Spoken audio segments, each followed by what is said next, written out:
What's up, everybody? It's Wrestling Uncensored. Tonight on the show, Hit Row and Dexter Lumis return to the WWE. CM Punk is back in AEW, and Sasha Banks is staying away from the fans.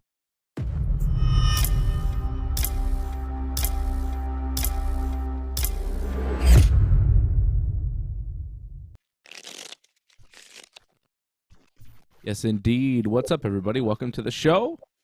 Another Friday night here. We are live. Let's bring the big man in, Johnny North. How are you, big man? I'm well. I'm sure you're quite happy after that Bryan Danielson promo. Quite passionate he was. It was quite a good promo. Even Daniel Garcia giving it back to him as well.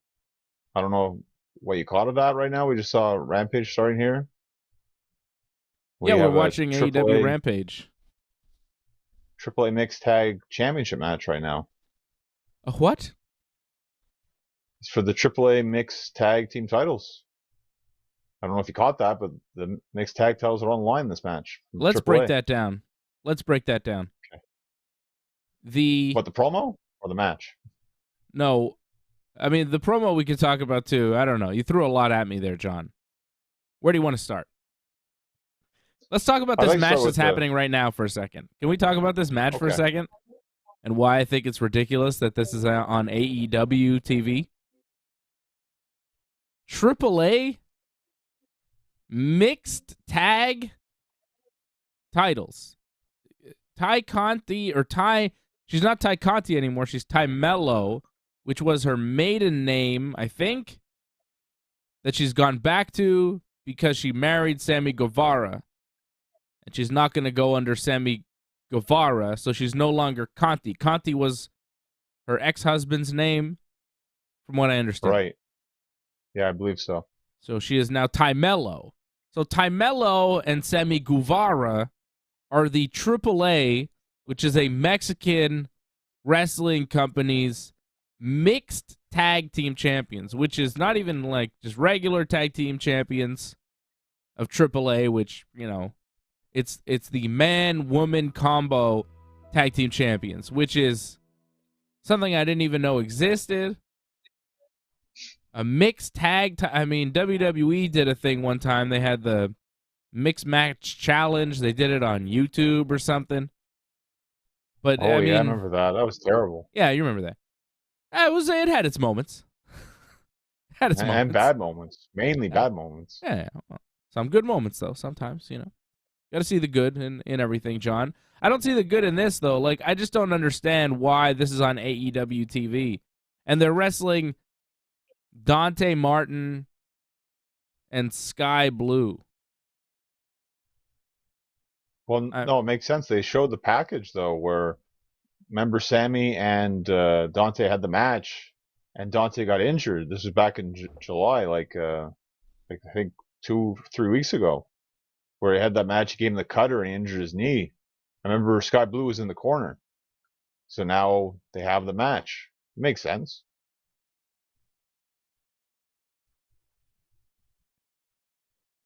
I don't know. Fine. It doesn't make sense. But we're having the match. It's on Rampage right now. But why is this happening in AEW? Like, I have no prior knowledge. Yeah.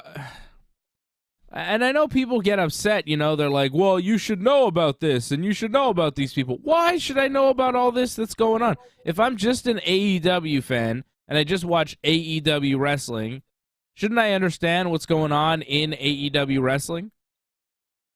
Why do I have to follow all these other promotions or half promotions to know what's going on in AEW? That's my problem with it. It's just kind of like, why? And it just kind of clutters the whole mess of AEW with all the belts, the Ring of Honor belts, the TNT belt, TBS belt, AEW belt, Tag Team belt, Trios belts, AAA belts, Impact belts, I'm sure have been defended in AEW, New Japan belts, some other... Christian, the first promotion. match on Rampage, he won the Impact title. There you go.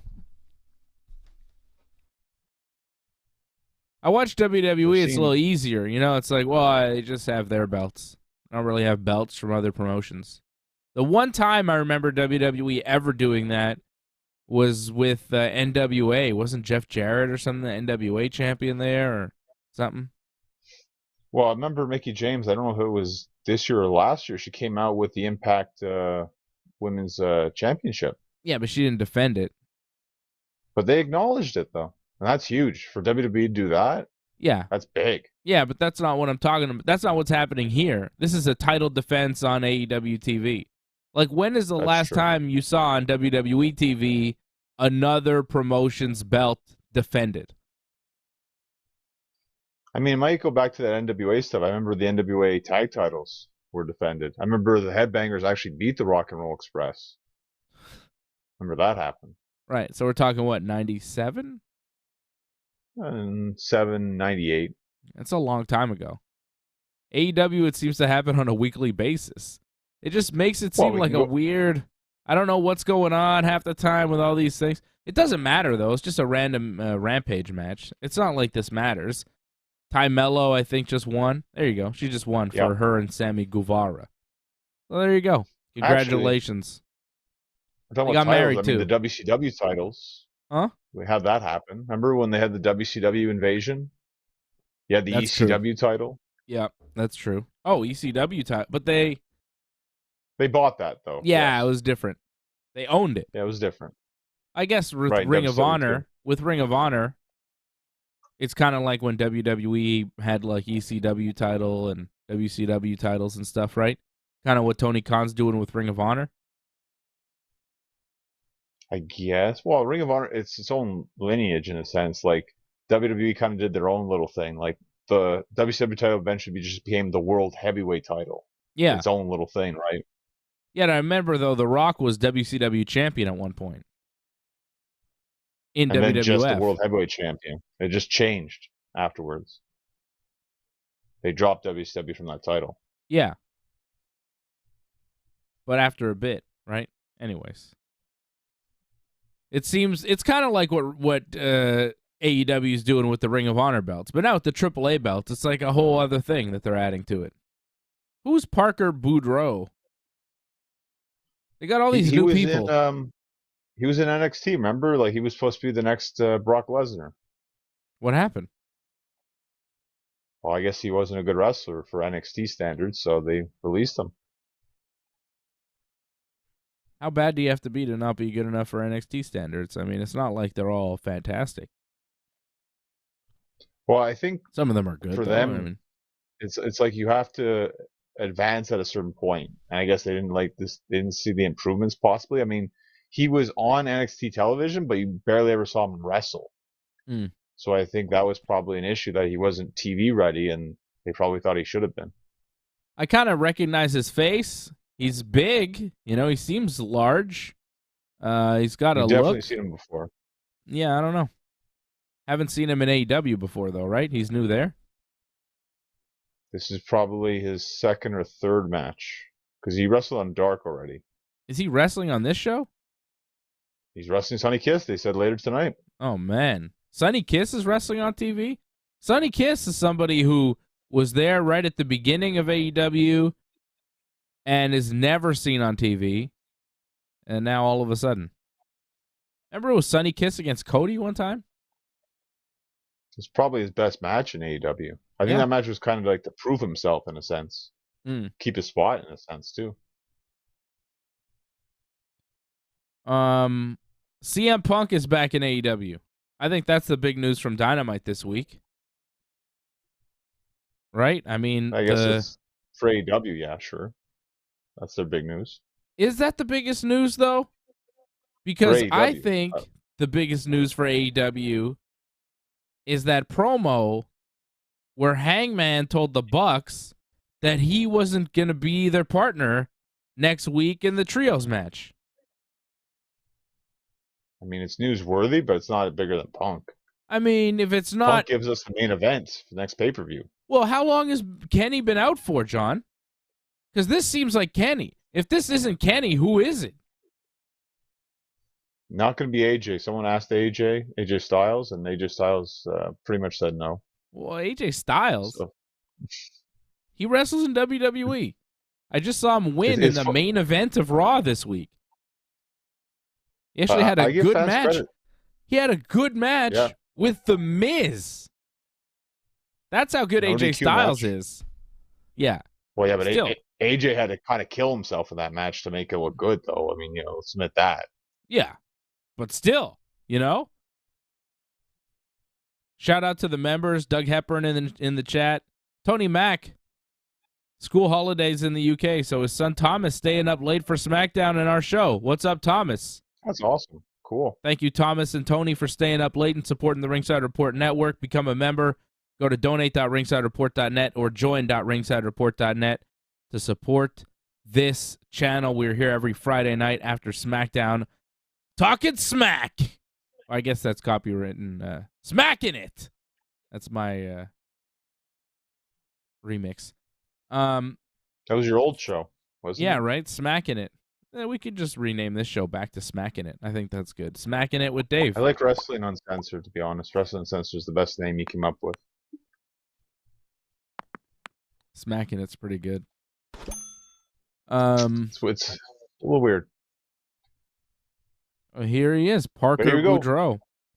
Who is this guy? Who is this guy with him? Slim J? Is he in the Insane Clown Pot?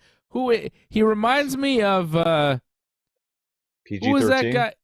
Who was that guy? Jamie Kennedy. He had that move. You know what I'm talking about? I think you're going to say like Matt Cross or something like that.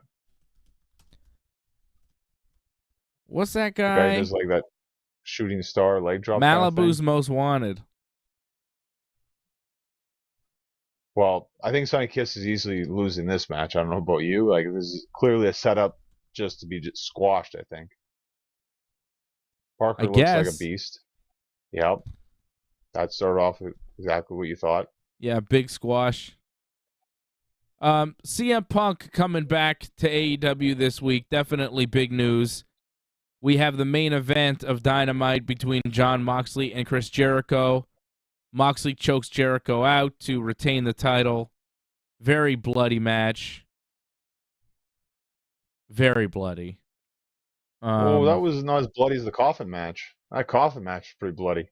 That coffin match was ridiculous. Like, Brody King was bleeding profusely with a thumbtack-riddled skateboard within the first minute of that match. I was like, what? It's like the first move. Usually you do like a lockup. These guys went straight to thumbtack skateboard. That was like their first move. First thing, yeah. Well, I hit him right to start. First thing they do, they're like, let's do thumbtack skateboard. Let's do that first. That was just bizarre. I liked it. It was fun. It was crazy. You know? Way to start the show. That's something. Like, I wasn't expecting that to start the show. Like, it was a fun match. Sting showing up in the coffin and taking out Murphy and Brody was pretty good. I like the makeup on Sting. Yeah. What the hell just happened? Are we all right? Like breaking news or something going on. I don't know. Is there breaking news? Andrade's talking, and Parker won his match. That's about the break-in, I think, that we have. Okay. Oh, more breaking news. What is happening? I think Smackdown no. That's what it looks like. Yeah!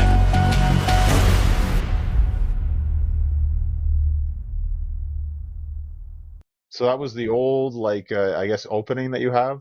Now we can't even get back to what we're... There we are. Hey! Smacking it. There we go. Yeah, that's the old Smacking It intro. Random. It's ready. It's Smacking It now, Random John. intro. Now that's the show. We're now in Smacking It with Dave. It's the Smacking It portion. So we're talking SmackDown now, I guess? No. I want to keep talking about Sting. How come Sting and Malachi Black just stood on the stage and stared at each other, and then we never saw them again? Did they just keep staring at each other and then decide to go their separate ways? And like, what happened? Did they kiss each other on the cheek and then go down one of the tunnels together. What exactly went down here between Sting and Malachi? It was very strange because they just stood on the stage looking at each other. And then we went back to Darby and Brody doing their match. And you never found out what happened to Sting. Sting all right? Well, Sting looked good, though, when he came in there, and he pretty much destroyed the House of Black. Or pretty much just destroyed Buddy Matthews and Brody King. Yeah. Sting looked good, and it looks like, to me, they're building up towards that match, Sting versus Malachi Black. It feels like that's going to happen. However, is it going to happen? Because, like, House of Black's in that trios tournament. So, if that's going to happen, then they can't win. Or at least go to the finals, because the finals is at the pay-per-view.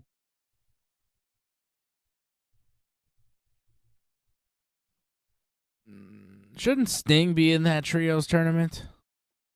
Yeah, but with Darby and who? Can't they find a guy? There's no guy. There's no guy? They always have friends, CM Punk and so on, you know? Everybody wants to be friends with Darby and Sting. They're the darlings of Punk's AEW. a little busy. Yeah, I guess. Punk is a good idea, but he's busy. It just seems like a thing that Sting should be doing. Trios title, it seems like a belt he could hold in AEW. Tag team, a little too much pressure on Sting. Singles title, it's like he's not even wrestling singles matches. But trios title, they could pull that off. They could do that. Have, I don't know, anybody. Ricky Starks, somebody. I think that would work. What the hell is this? Danhausen and Eric Rowan are a tag team? And they're wrestling the Ass Boys? I don't know if this is like a response to like all the returns in WWE. So now AEW has to have their own little return where they have Eric Redbeard back. Well, I read a rumor. A couple times here in AEW. I read a rumor that WWE is trying to. AJ's asking me questions about things. AJ, you didn't leave anything here. You left nothing here, AJ. I heard a rumor that WWE is trying to reunite the Wyatt family and maybe bring them back with Rowan and Strowman and Bray Wyatt. But possibly AEW found out about that and decided to get Rowan first or pay him or whatever and bring him into AEW. But this could be a one-shot deal with AEW, and he could be in WWE in a week. Like, I don't really know what the deal is here. Because Rowan has been in AEW before, but it's only been like a one-shot deal. Now he's here again, and it's in... Where was this show? Minneapolis? Maybe he's from the Minnesota region. Isn't he from Minnesota, maybe? Is that possible? It's possible.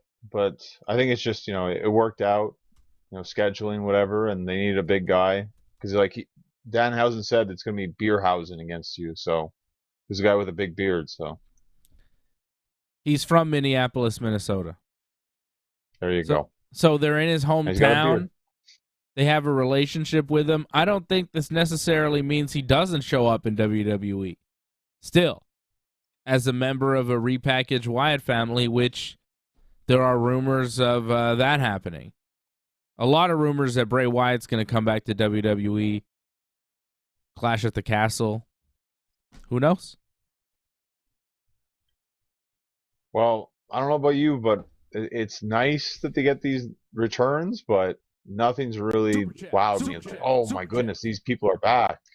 It's good for them. They got their jobs back.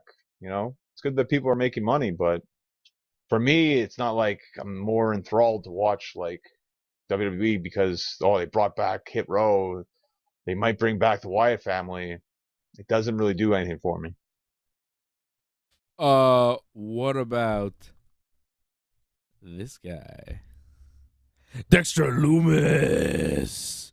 What about Dexter Lumis, John? Look at him! Look at his face! It's Dexter Lumis. No? I like Dexter Lumis, Samuel Shaw. Like, I think he's a good wrestler. I like the character. But again, it's not like, I'm dying to see him be in WWE. It's, he wrestles. I mean, he was in NWA. I wasn't watching because, Dexter Lumis is there, you know? I like his gimmick in WWE, though. He works. I think he's going to be a good addition to Raw. He showed up at Raw. That was good. I like Dexter Lumis. But yeah, Hit Row doesn't do much. And I'm not going to watch for Dexter Lumis. But I am watching for CM Punk. Punk back in AEW, I think, is major. He shows up after the match with Jon Moxley and Chris Jericho. What did you think of that match? You know, for me, it's the throwback, right? Because Jericho came out as Lionheart Chris Jericho. Yeah. And he did like a lot of his old Jericho stuff, like the way he would do certain moves and just the way he would wrestle. Like his mannerism was completely different than how he usually is. He can't do everything that he used to do as Lionheart Chris Jericho, but he's a better wrestler now, so that's not a bad thing. And I like the ECW theme that he came out with as well, so that helped a lot. Like it wasn't the greatest match I saw. I thought maybe the coffin match was better than this, but it was fine for what it was. Again, the throwback for me is what really sold it for me.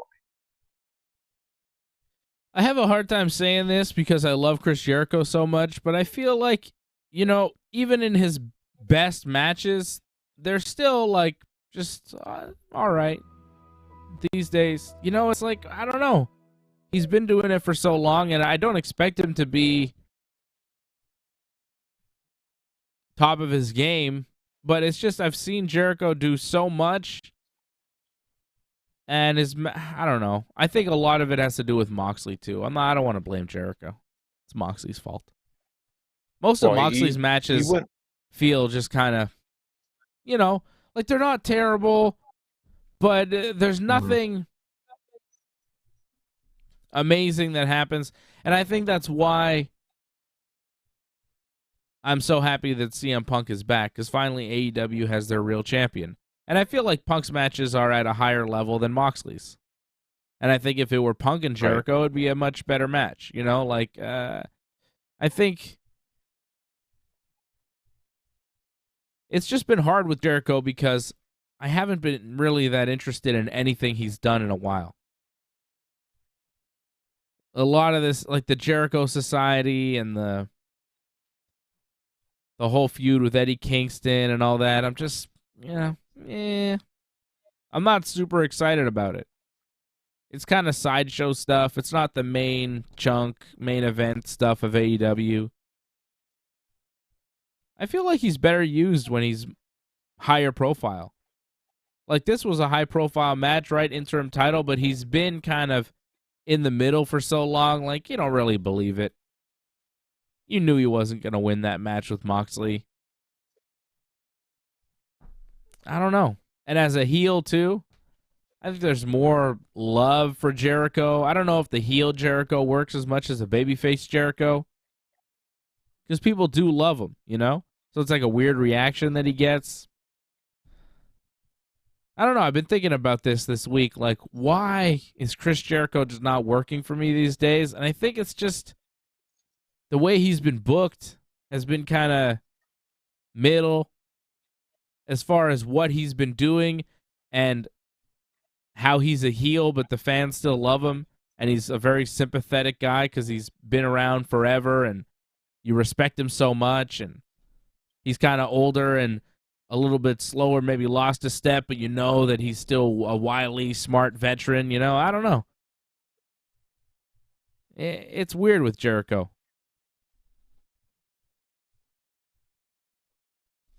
I think, like, when you're an older guy and you could still be as great as Jericho is, it's better as a babyface so you could sell more and look more kind of beat up and sympathetic.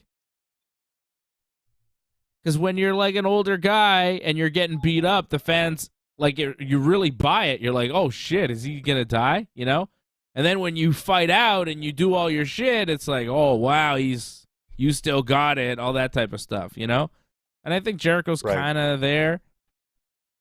Like Sting, when he gets beat up, it's like, oh no, is Sting going to be okay? And then when he fights out, you're like, oh, Sting, look at you, you're crazy, still doing it. But with Jericho, he's still kind of like this mean heel who's supposed to be tough. But he's in his 50s, like he doesn't look the way he did when he was Lionheart. And in the Lionheart gear, it was like super apparent.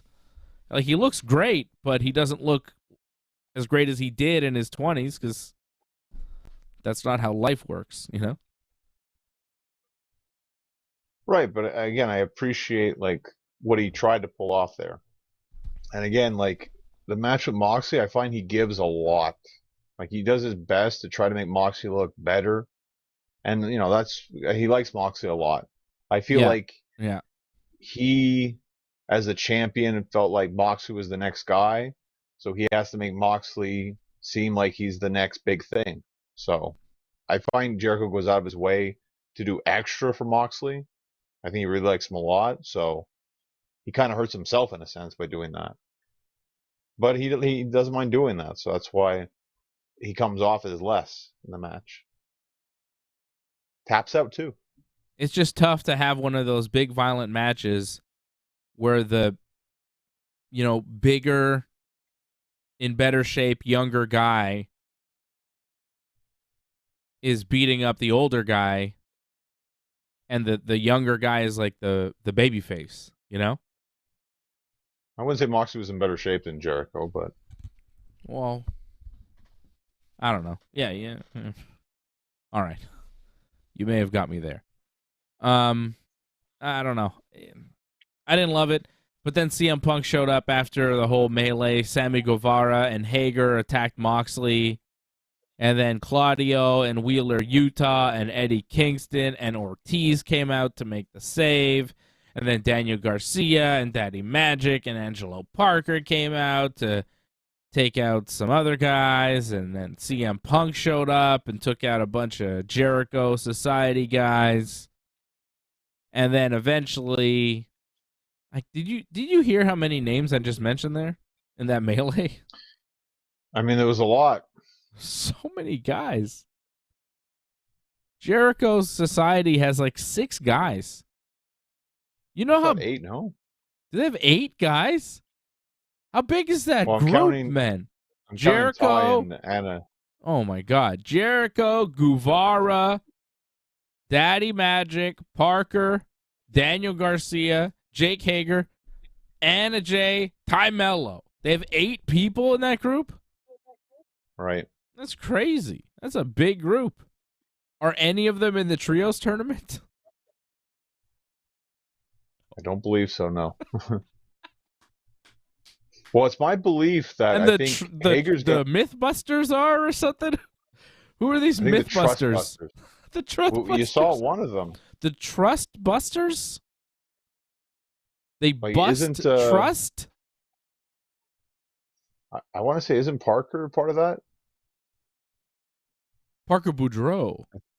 I thought he was in that trio. I could be mistaken, but I thought he was in that trio. Who the hell is this guy? There's Hook in the ring, and there's a man yelling at him. I have no idea who the man is. Is he a trust buster? Is he a myth buster? Is he one of the? Is he another ass boy that we haven't seen yet? Who is this guy on Rampage now? I want to say, is that that guy from last week, Josh Woods? Is that him? I don't know. Doug Hepburn dropping a super chat. He says, if Dave had a Tigers cap on, he'd look like Magnum P.I. Go Tigers. A lot of talk about my facial hair tonight. I just got to shave. I don't know. I'm sorry, guys. Get it together. You don't have to apologize. Apparently people like the stash, so it's not a bad thing. It's not just a stash. There's like action underneath, too. Well, we can't see because of the mic. That's why. Yeah. You have no idea how long it took me to grow this stuff, too. And it's not like I'm trying to grow it. It's just that I haven't shaved. Because the last time I shaved,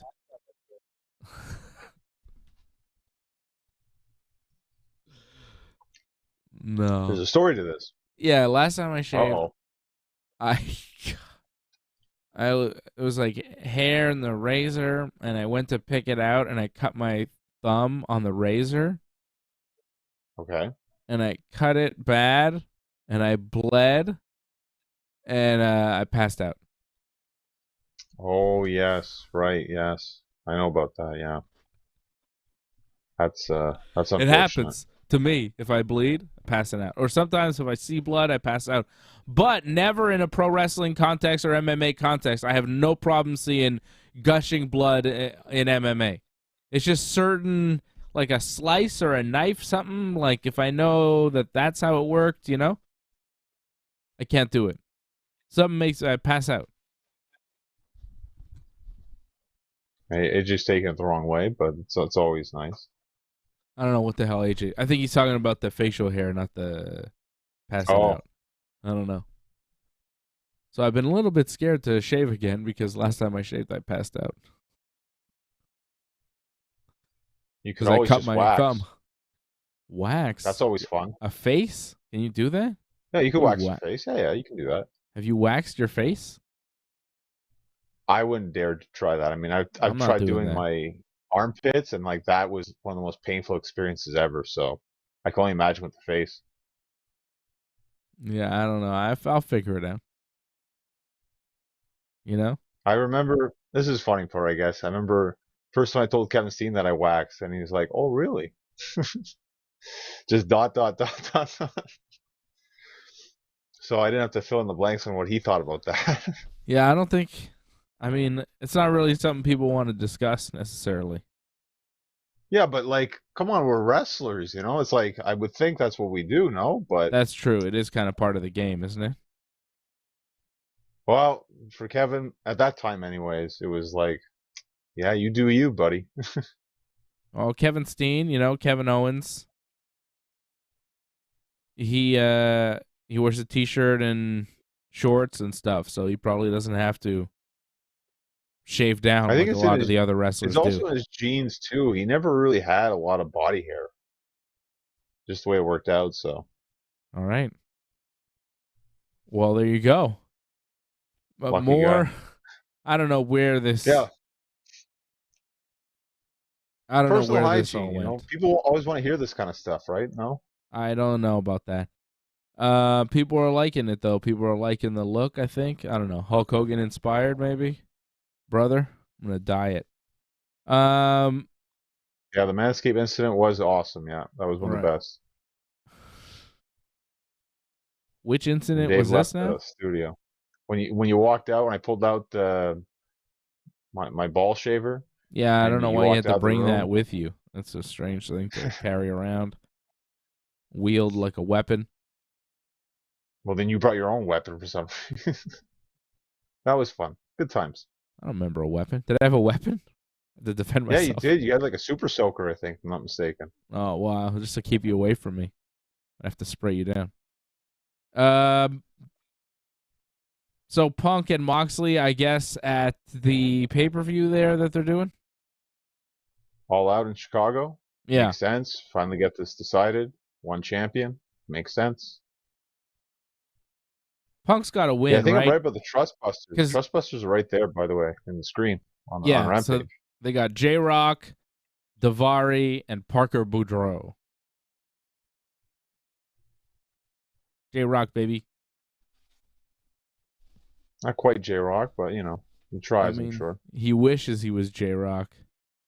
J-Rock is cool. Um, it's good to see Punk back because AEW needs their stars back. Bryan Danielson is going to wrestle a 2 out of 3 falls on Dynamite next week. Bryan Danielson was on the show tonight. Yeah, AJ, quit spamming. Like, if you're doing like 8 comments in a row, AJ, I think you got to realize you're doing too many comments in a row. Doug's right. AJ, quit spamming. Stop commenting so much. It's like a million dumb little comments like from AJ. Like one of the comments is bah ha ha ha ha.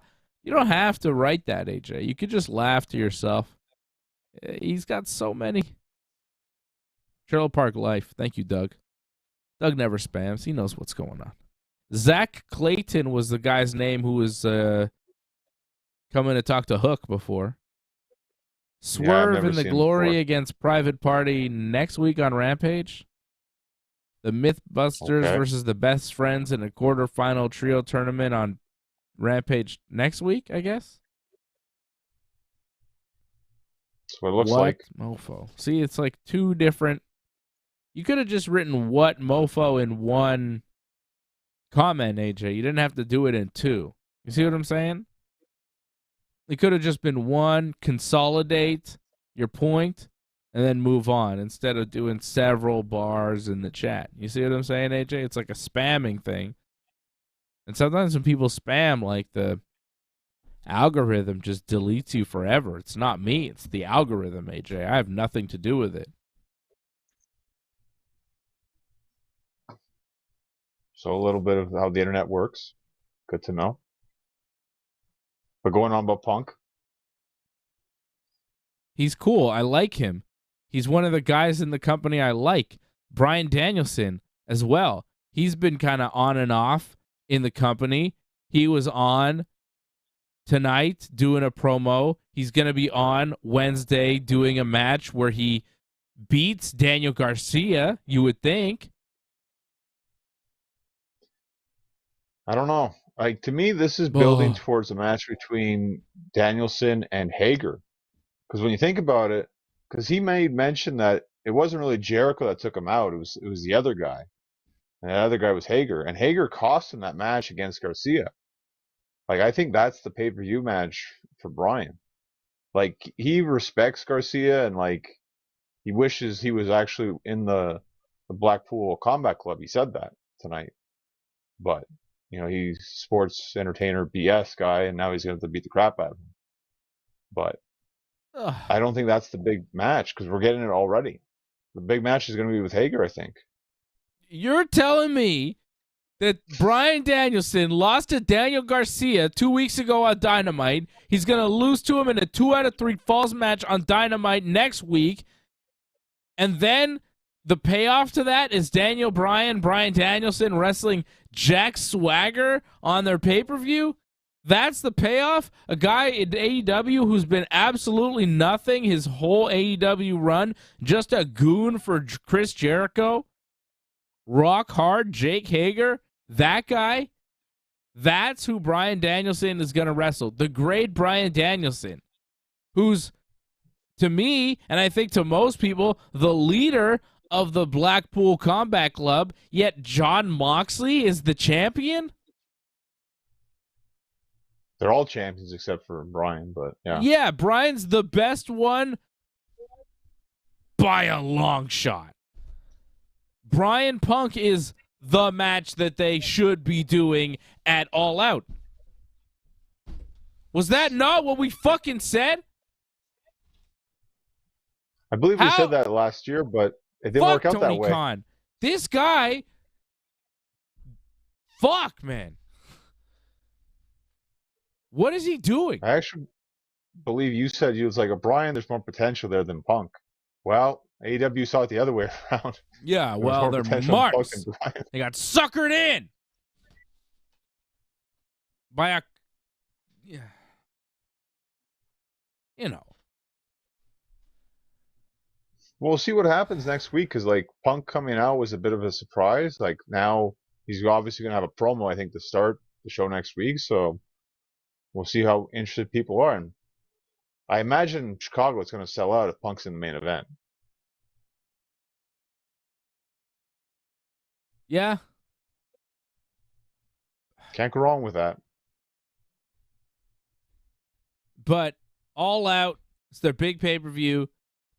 Like, when are they going to get to Punk and Bryan for the belt as their main program? How do they not see that that's the thing? How do they not see that that's the move? The longer this goes, the more it never happens. Like, it's just not going to happen.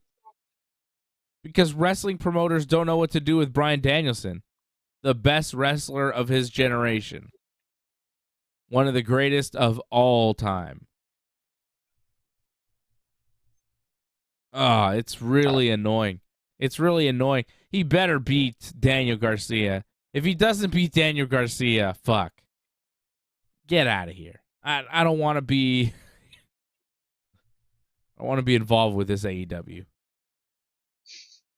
You know, it's going to piss me off. I have such high hopes for AEW.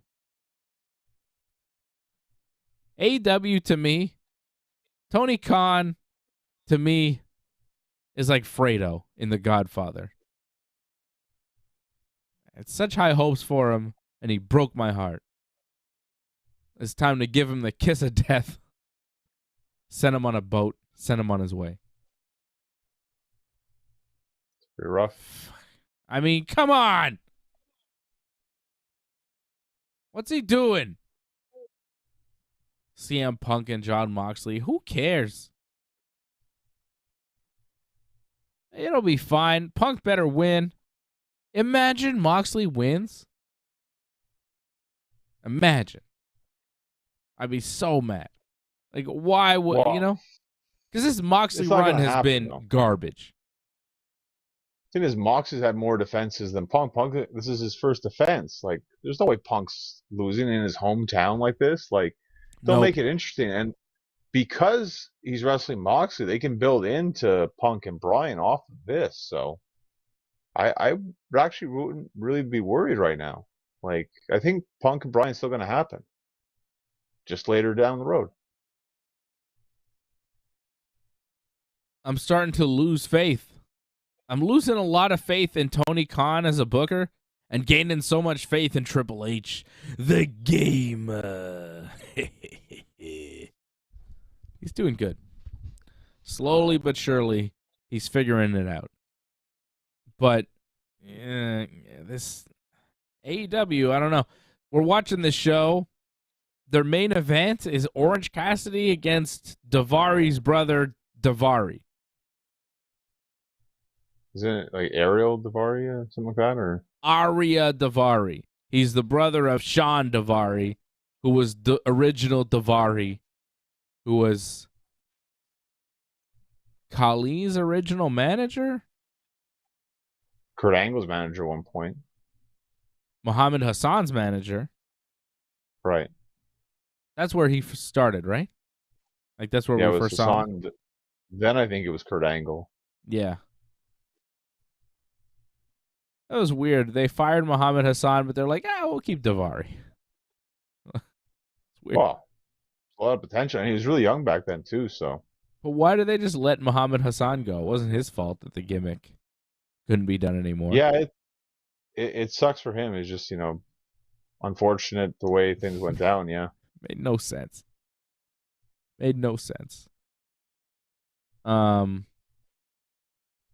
Yeah, what about the rest of Dynamite this week? What did you think? I'm trying to remember what happened. I remember the Bucks. I tell you what was good. Andrade and Rush against the Lucha Brothers in a tornado tag match, Mexican style. This is how they do their matches in Mexico. See, I know at least that about Mexican wrestling. I don't know who all their champions are in every promotion because I don't follow all the wrestling promotions and all that shit. But I know how their matches work, and a lot of times it's tornado tag. Everybody's flying around at the same time, and they make it work, and it's a lot of fun. It makes sense, and it's good. And these guys are lucha guys. They're Mexican guys. And they went out there and had a Mexico-style match, and it kicked ass. Pentagon lost his mask. The mask was a part of it. Andrade took back to normal. Andrade took his mask, tossed it in the crowd, and Penta couldn't do anything about it. And then Rey Fenix was cornered, and he got beat down, and Andrade and Rush won. And yeah, it wasn't Penta Oscuro anymore. It was Penta El Cero Miedo, the guy I really like, because he's the number one guy. He's cool. Penta Oscuro is fucking stupid. I don't like that Undertaker Pentagon shit. I like regular Pentagon, Cero Miedo, the skeleton costume. He looks cool. He looks super cool. There was no reason to change that up. All because of the Aleister Black feud he was doing. Forget that. Give me that Cero Miedo shit. Him and Rey Fenix, classic style. Hell of a match. And they're going to bring in Dragon Lee. Andrade Rush and Dragon Lee are going to be in that trios tournament, which is cool. Because Dragon Lee's a hell of a wrestler, too. But I like that match a lot. I like that one. Did you like it? I don't know. Was that your style? What did you think? Well, I thought the action was very good. And the fact that it was the Lucha Libre kind of style match, I was okay with it because I always get mad about the tags, just jumping in and out, not actually tagging. So this helped it make sense. I just found like Andrade and Rush weren't exactly always on the same page a bit. It seemed like they were kind of off. I know they said they've been a team before, but they seemed a little rusty at some points. They were in the right spots, or like they went for pins, or they changed their minds. Like it seemed like their chemistry wasn't quite there. Not like the Lucha Brothers, obviously. I liked it. I think the trios match is going to be interesting. Andrade, Rush, and Dragon Lee against the Young Bucks and a mystery partner.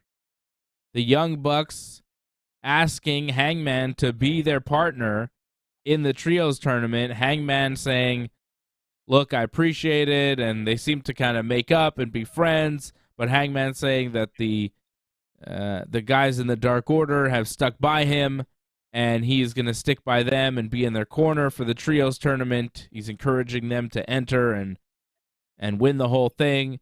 So Hangman's going to be in their corner, and if he's in their corner, he can't be the Bucks' partner, so he declines their offer. And then Brandon Cutler's like, hey, I'm your friend, I could be. And then they're like, shut up, Brandon, because of course they're not going to choose Brandon because he's a jobber. And they know that, and everybody knows that. They don't want Brandon. Nobody wants Brandon. But if the Bucks don't have Adam Cole, the baby, if they don't have Kyle O'Reilly, if they don't have Bobby Fish because those guys turned on them, if they don't have Brandon Cutler, who they have but they don't want because he sucks, if they don't have Hangman because he's with the Dark Order,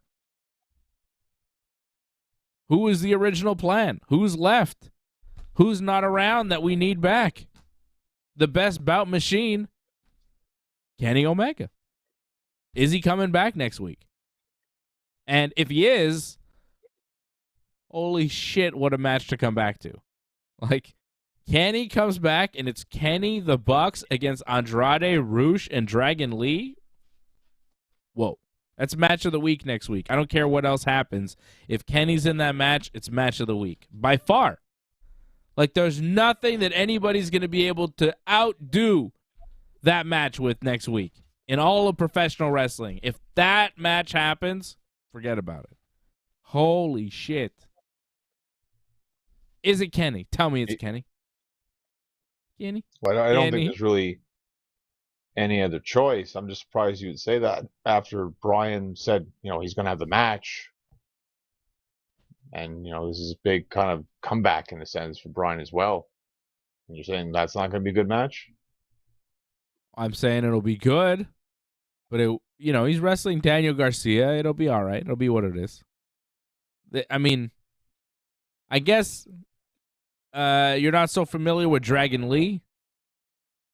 He's really I've seen good. Him bits and pieces, but yeah, he's very good. Yeah.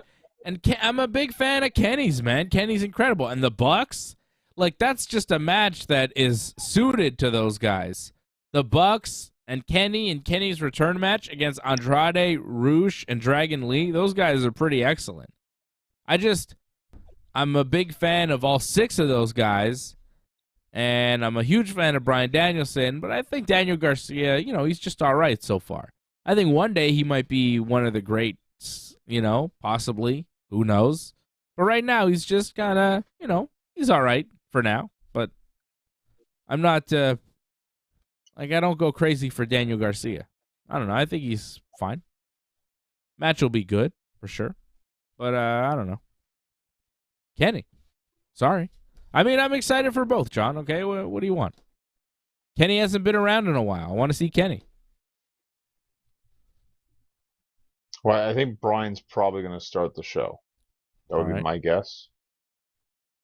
And you'd probably do the six-man as the last match. However, they could do it the opposite way because they always love to put the bigger match on first. So I guess we'll wait and see. Topsy-turvy. What's your guess? I mean, my guess is Kenny because I don't see what else they can do. Right? I mean, unless they want to go back to Adam Cole again, but I don't think he's wrestling at all for a while because they said he's not cleared or whatever, and I don't see the Undisputed Elite in this tournament, so there's really nobody else. unless they get someone kind of obscure, but it's not going to be anything that great. So Kenny's the only pick that would get people interested, really. Everything else would just kind of be like, eh. The Rock. Yeah, but that's not going to happen. Like, let's be realistic here. Like, it would get people interested, though, John. You're saying there's no other name. I mean, I'm seeing that in the realm of possibility. The Rock might be Roman's opponent for WrestleMania, but maybe it'll be Cody this year. Maybe now with Triple H involved and not Vince, that The Rock might now want to be in WWE because he loves Vince so much or something. I don't know. What's going on here? Orange Cassidy just beat Daivari, and now Daivari... Sonny Kiss just joined the Trustbusters. Sonny Kiss, Parker Boudreaux, and the J-Rock character. But didn't Sonny Kiss just get squashed by Parker Boudreaux earlier tonight in this show? Yep. So now Sonny Kiss is with them, even though Sonny Kiss got squashed by them before.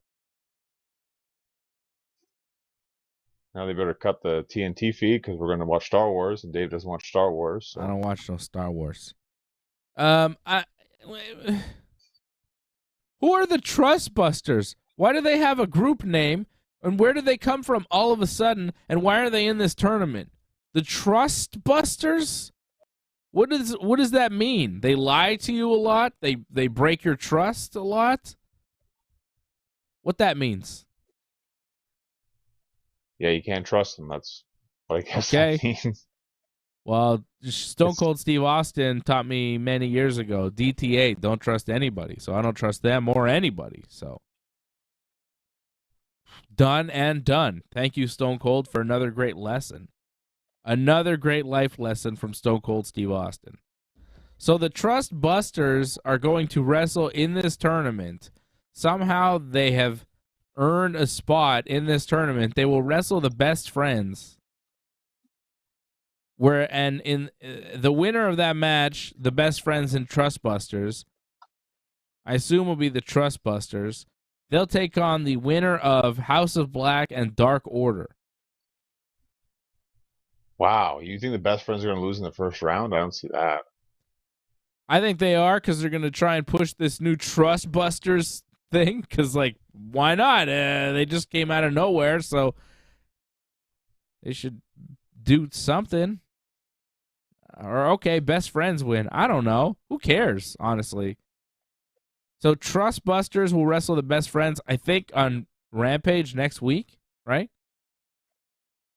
Yeah, I think that's what they said. Or Dynamite. Not Dynamite? I think it's Rampage. House of Black is going to wrestle the Dark Order at some point in this tournament. I don't know when that match is taking place. Maybe next week or something. But the winner of the Trust Busters Best Friends match takes on the winner of House of Black versus Dark Order. I'm betting on the Dark Order. If Hangman's in their corner, they're going to win. Dark Order, Johnny Hungy is going to the finals of this tournament. I've got the Dark Order versus the Elite in the finals. Dark Order, Johnny Hungy, Uno, and maybe Hangman against Kenny and the Young Buckaroos in the finals for the first ever AEW Trios Championship. I believe that the Dark Order is finally going to get something here. They're going to get a big pay-per-view match with Hangman in their corner. They're going to beat House of Black. Then they're going to beat the Trust Busters. And then they're going to lose to the Young Bucks and Kenny Omega at the pay-per-view. That's my prediction for this tournament. We have Andrade, Rush, and Dragon Lee taking on the Young Bucks and a mystery partner who we're hoping is Kenny on Wednesday. And then the winner of that match will take on, oh, this could be interesting, the winner of Will Ospreay and Aussie Open versus the Death Triangle. Now, if Will Ospreay and Aussie Open win and wind up facing Kenny Omega and the Young Bucks, like, there's been a lot of trash talk between Will Ospreay and Kenny Omega. I don't know if you followed any of that, but that is a possibility in this tournament now. Yeah, but Death Triangle's going to win. I don't know. It'd be pretty cool if you set up Bucks and Kenny against Ospreay and his friends. But it seems like there's actual heat there. Like, didn't Kenny send like a cease and desist letter to like Ospreay, like for a T-shirt? Like, yeah. So, like, if there's actual real? heat, I think that's real, right? That was crazy. It's not, whatever. If they're building something, like, I just feel like if they're building something, they wouldn't waste it in something like this. That's a bigger thing, I think. So it does feel bigger. I think, yeah. So I don't think it's going to happen. I think Death Triangle is going to win. They'll at least, again, like the best friends, they'd at least make it to the second round. Do you think that it will be the Bucks versus the Dark Order? Bucks and Kenny versus Dark Order in the finals, or do you see something else playing out?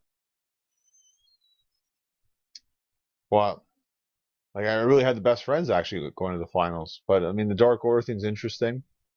Because I didn't have the House of Black winning, because I thought Sting was going to cost them the match, setting up Sting and Malachi Black. I just wasn't sure where. If House of Black was going to lose to the best friends or lose to the Dark Order. So that's interesting. We'll see what happens. I mean, if the Dark Order can make it to the second round, yeah, maybe, possibly. But where does that happen, though? Did they give House of Black at least that one win? That's where I question them. We'll wait and see what happens. I mean, obviously the Bucks are making it to the finals, though. You're just not sure who their opponents will be. I mean, best friends or Dark Order at this point. Best friends. And they push them like crazy. I understand that you like the Dark Order, but man, the best friends get pushed heavy, especially as a trio team. Like, they don't lose that much as a trio. Yeah, but why is Hangman in the Dark Order's corner and not tagging with the Bucks? You know, why did they focus on that? But, you know, it's something, but it's not that big of a thing, though. Like, I still don't find they're pushed heavier than the best friends are. Orange Cassidy gets pushed more than anyone in the Dark Order.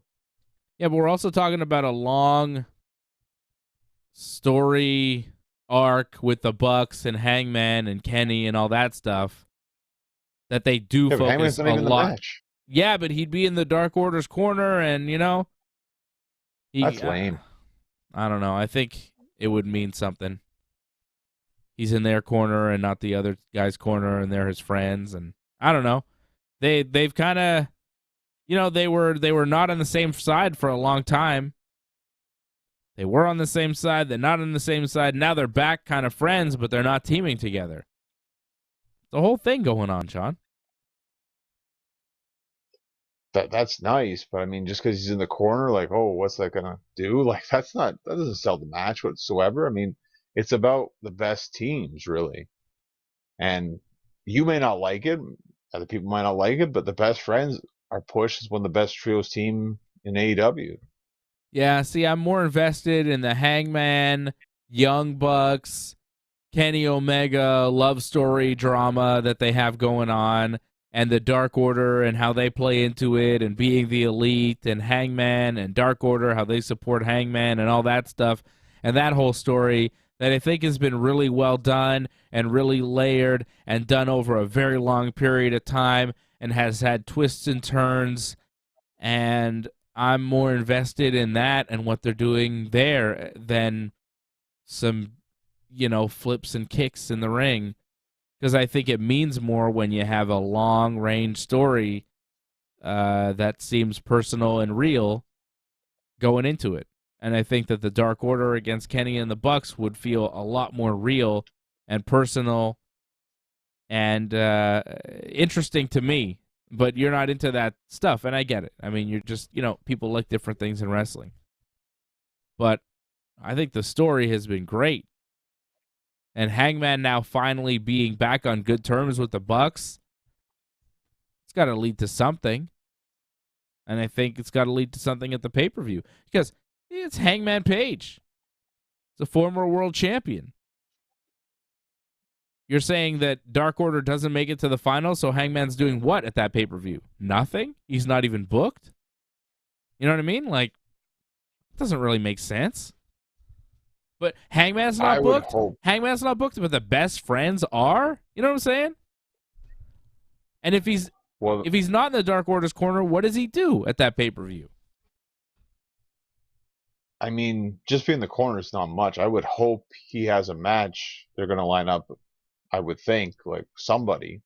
I'm not sure who exactly right now, but I'm sure there's somebody he could have a match with. And like the way I look at it, how can you not have the best friends on the pay-per-view? Because I feel like they always have to have a reason to have an Orange Cassidy match.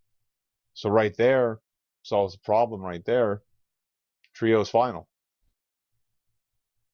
I would put a lot more stock into the Young Bucks, Hangman, Kenny saga than in, we have to have an Orange Cassidy match on this pay-per-view. But I am not Tony Khan, so we'll see what they do. I would not have Miro. Hangman was wrestling, it'd be a different story, but it's not wrestling, so it's part of the story, though, really... John. The story. The love story. That's not much. You don't watch Being the Elite. It's got a lot of layers there.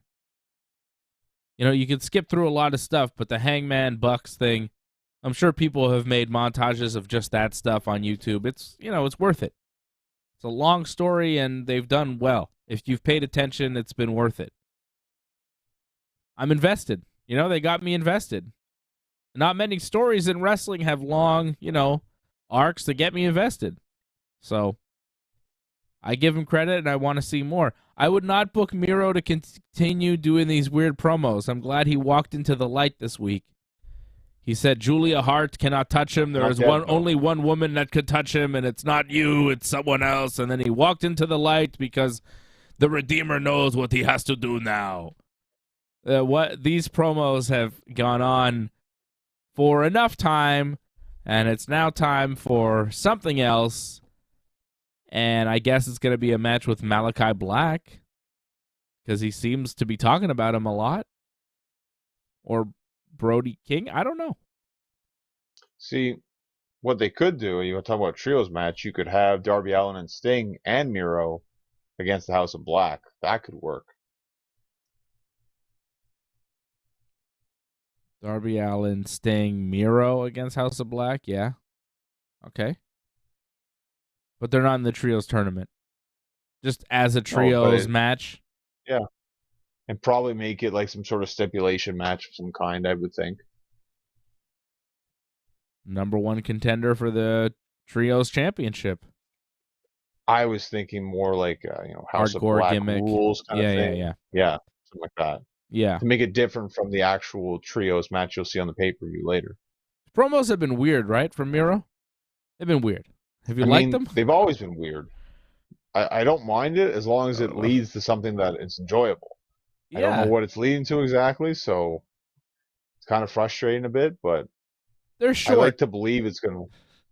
Yeah, they're short. So that's But good. I like to believe there's some sort of idea to this madness that will be a good payoff. Fingers crossed, hoping, just because I think Miro's a pretty good wrestler, and usually there's quality behind what he does, so in the end, usually works out. Right now, it's kind of just not doing much. Yeah, I like Miro, but it's like, what is this? Sanjay Dutt, Jay Lethal, and Satnam Singh did a promo about Wardlow, and then Wardlow showed up and said, yeah, Jay Lethal, you can get another title shot, but tonight I'm coming after everybody here. And then FTR came out to back up Wardlow, and all the heels left the ring. And FTR was there with Wardlow. And it's like, oh, yeah, these guys were in that group there, the Pinnacle. And who was the leader of that group? Whatever happened? Who was that guy, Remember that guy? They don't talk about that guy anymore. They don't talk about that guy. Whatever happened to that guy? Maxwell Jacob Friedman, the hottest act in professional wrestling, the number one guy, the top prospect the business has, the fucking hope of professional wrestling. Gone. Where's MJF? Something's going to happen, but I think you got to wait. Again, it's going to be involved with Punk of some kind, I think, so you have to wait until after Moxley, I think. It's taking a while. The longer it takes, the less some people remember. I don't know. I'm not sure. Like, it's odd the way it's been. Because there's no word, there's no movement, there's no sign of anything. They've disappeared, MJF. And ever since that promo, it's been nothing. You want to think that payoff. You want to think that it is all about that payoff, and it is, hey, they got him, and it's all fine. They got a great contract, and everybody's happy. MJF and Tony Khan are good buddies, and everything's cool, and it's all a story. But the longer it goes on, and MJF doesn't show up, the more you wonder, maybe that was just real, and MJF left, and that's that. See him in WWE at some point. You know, like, nobody really knows, which is interesting if it's a work. But if it's not a work, it's just like, oh, okay. I guess that he was just mad, and that was it. Right? Because you think you know, John, but you don't really know. I don't really know. There's a lot of things in wrestling, we see him, and it's like, okay, that's a work, we know, you know? But this is like, well, some legit beefs. A lot of it sounded real. MJF is really good, though, so who knows? But he's disappeared ever since that promo, and it's been a while. So I don't know. You don't know.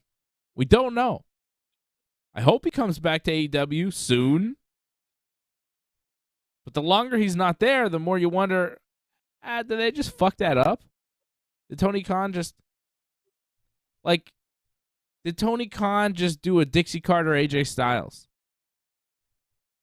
You remember when AJ Styles had his contract issues play out over TV, and then Dixie was like, I can't pay you, AJ, and then AJ just left the company? And this was all on TV, and then he just left? Yeah. You remember that? Did that just happen with MJF? Because at the time, we're like, well, this will work. AJ's going to wind up signing with TNA, because nobody in their right mind would let all this happen on TV without a contract, right? And then he went to New Japan.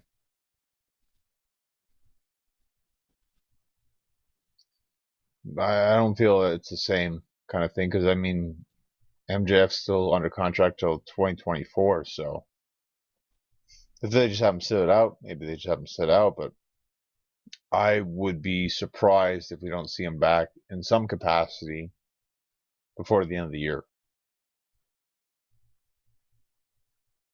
I hope you're right, but I don't know. How long would you wait? Like, if you're booking this to try and make it look real, right?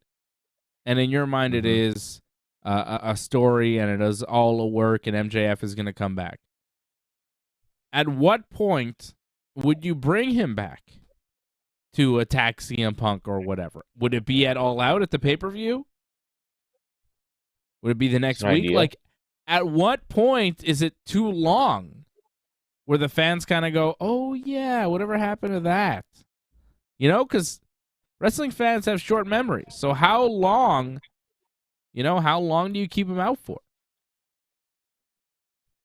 I think it needs to happen either at All Out or at the Grand Slam. So we got until September, really. So if he's not back by October 1st, we got a problem.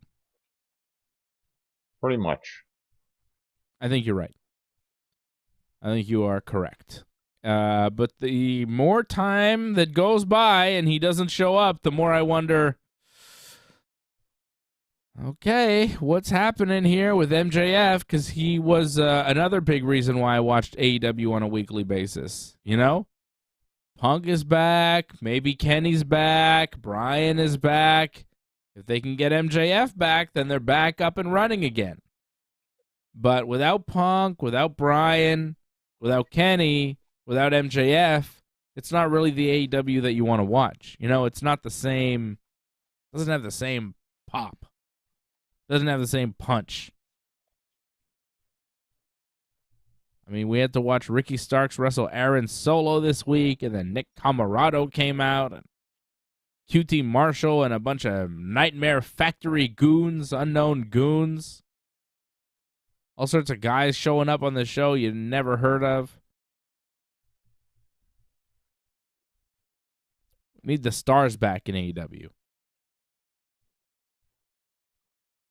That was good for Ricky, though. That was a good, nice little win. They're building him up. Like, yeah, he's all right. You look at like up and coming stars. Mm-hmm. There's quite a few in AEW actually. So I wouldn't worry about Ricky Starks or something like that. No, I like Ricky Starks. I think he's good, but it's just like all the it's like, all right, he wrestled Aaron Solo, but then there's like, why do we have to see all this Nightmare Factory stuff? Well, because they exist and they have to get TV time just to let you know that, hey, they still exist. They're still out there somewhere in this AEW land. My favorite part of Dynamite this week was when Sammy Guevara tossed the bat to Chris Jericho. And he overthrew it. And it went way over Jericho's head. And Jericho had to chase it out of the ring while referee Aubrey had to pretend to not see Jericho chasing a baseball bat out of the ring while she replaced turnbuckle pads in the corner.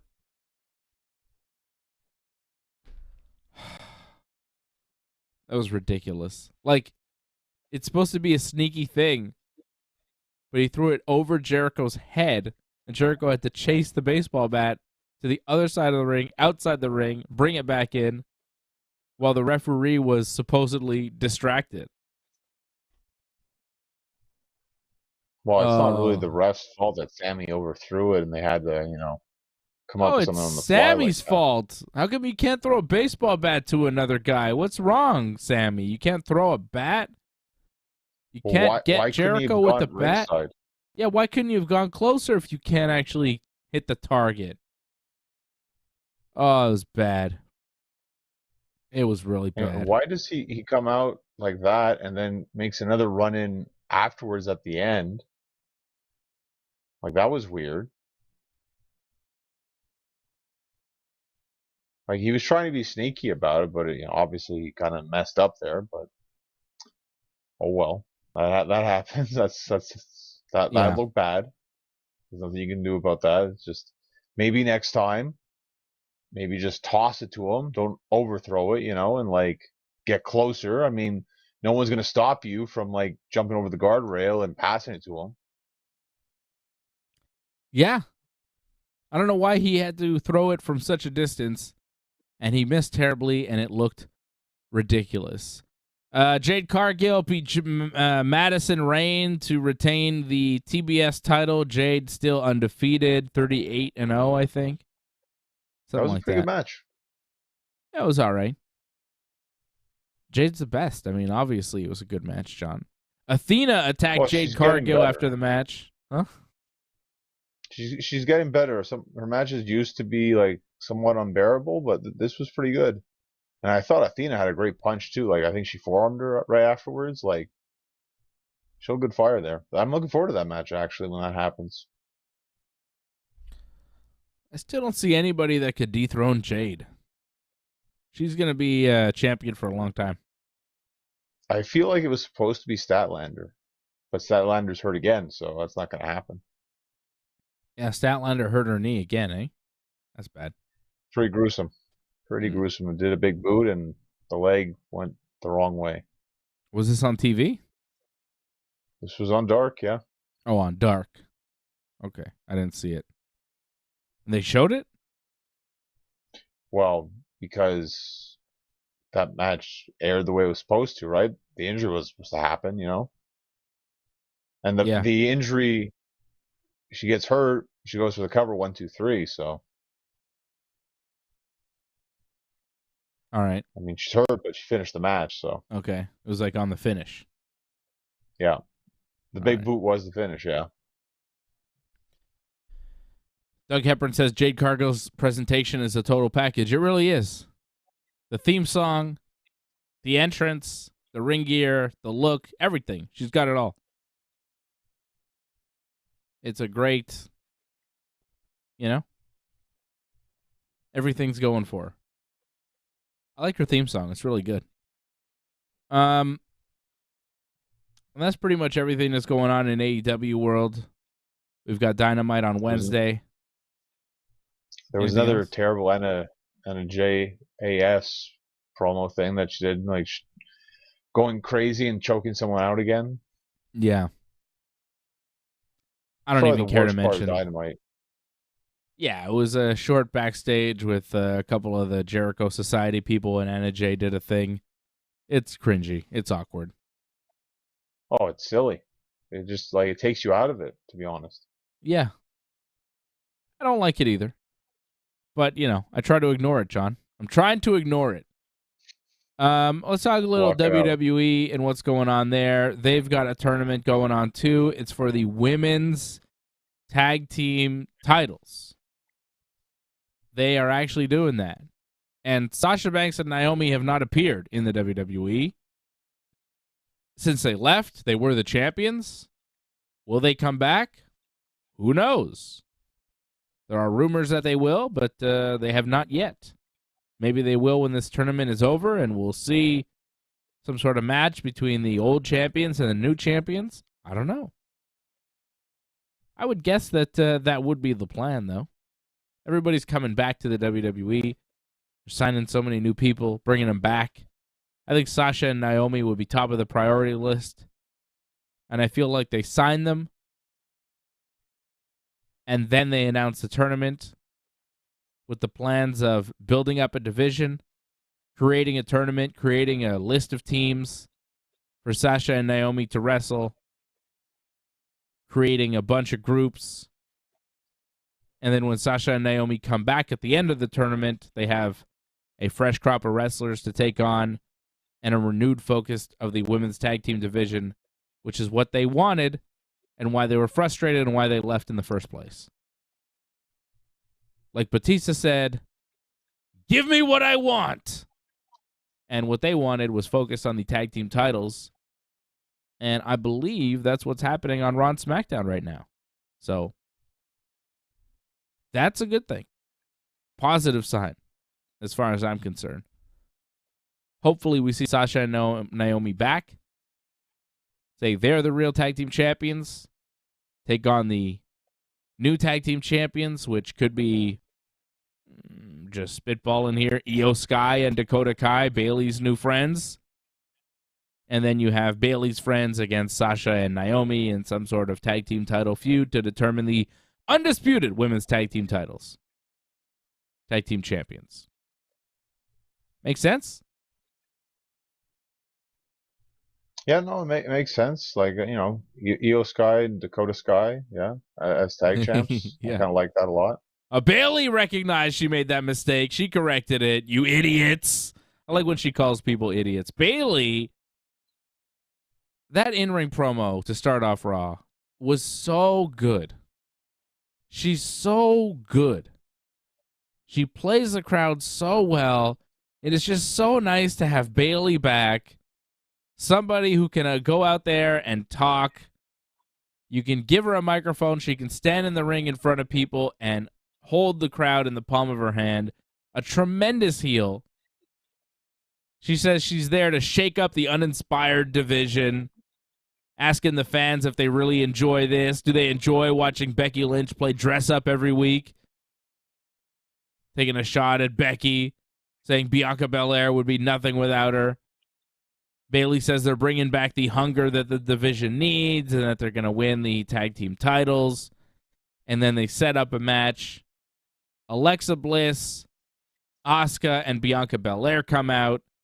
And it will be Alexa, Asuka, and Bianca versus Bayley, Io, and Dakota. And that will be at the Clash at the Castle. So that's been made official. Challenge was accepted. And it was just a great promo. Bayley is just far ahead of most people in the WWE when it comes to promos. Really good to see her back. And she's not just the manager, she's going to be wrestling too, which is good too. Good to see her back in the ring because she's a great wrestler. And it's just amazing to me when you see her do that to start off Raw, and you think of what she used to be, who Bayley used to be, you know, the fun-loving hugger character, and now what she is in this role, both done excellently, you know, perfectly well. So impressed with Bayley, so happy to see her back. I'm a huge fan. I thought that promo was a great way to start Raw. Bayley kills it. Are you a fan, John? Are you as impressed as I am? Or I'm going to guess not. I wasn't a fan of the promo, but not in the way that you're thinking. Not that I didn't think she had a bad promo. I just didn't like the setup, the style of the promo, because it's the three of them talking, right? But what did the other two really say? What did Dakota say? What did Io say? No, nothing. A line, exactly. Line two or that. That's it. Like, clearly Bayley is the only one that really talks in the group. Well, the other ones don't really add much, so it's like, what's the point of these two even talking? Io really speaks English.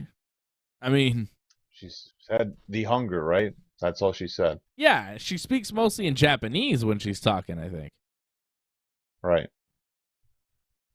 And that's fine, but still, like, don't feed them these, like, one line, like, talk for, like, 1 or 2 minutes, feed them one line, talk for 2 minutes. I didn't like that stuff. Like, it kind of dumbs down, like, your partners. Like, I know, like, oh, let's share kind of thing. That's not sharing it. That's just, like, kind of exposing, like, how bad the other two are at promos. Yeah.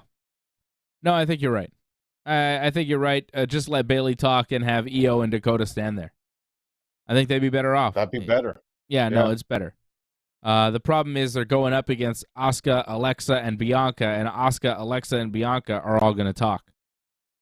So it looks weird if those three are talking and only Bayley talks for her team. You know? Because it looks weird, but I know what you mean. Different setups, different people, you know? Mm-hmm.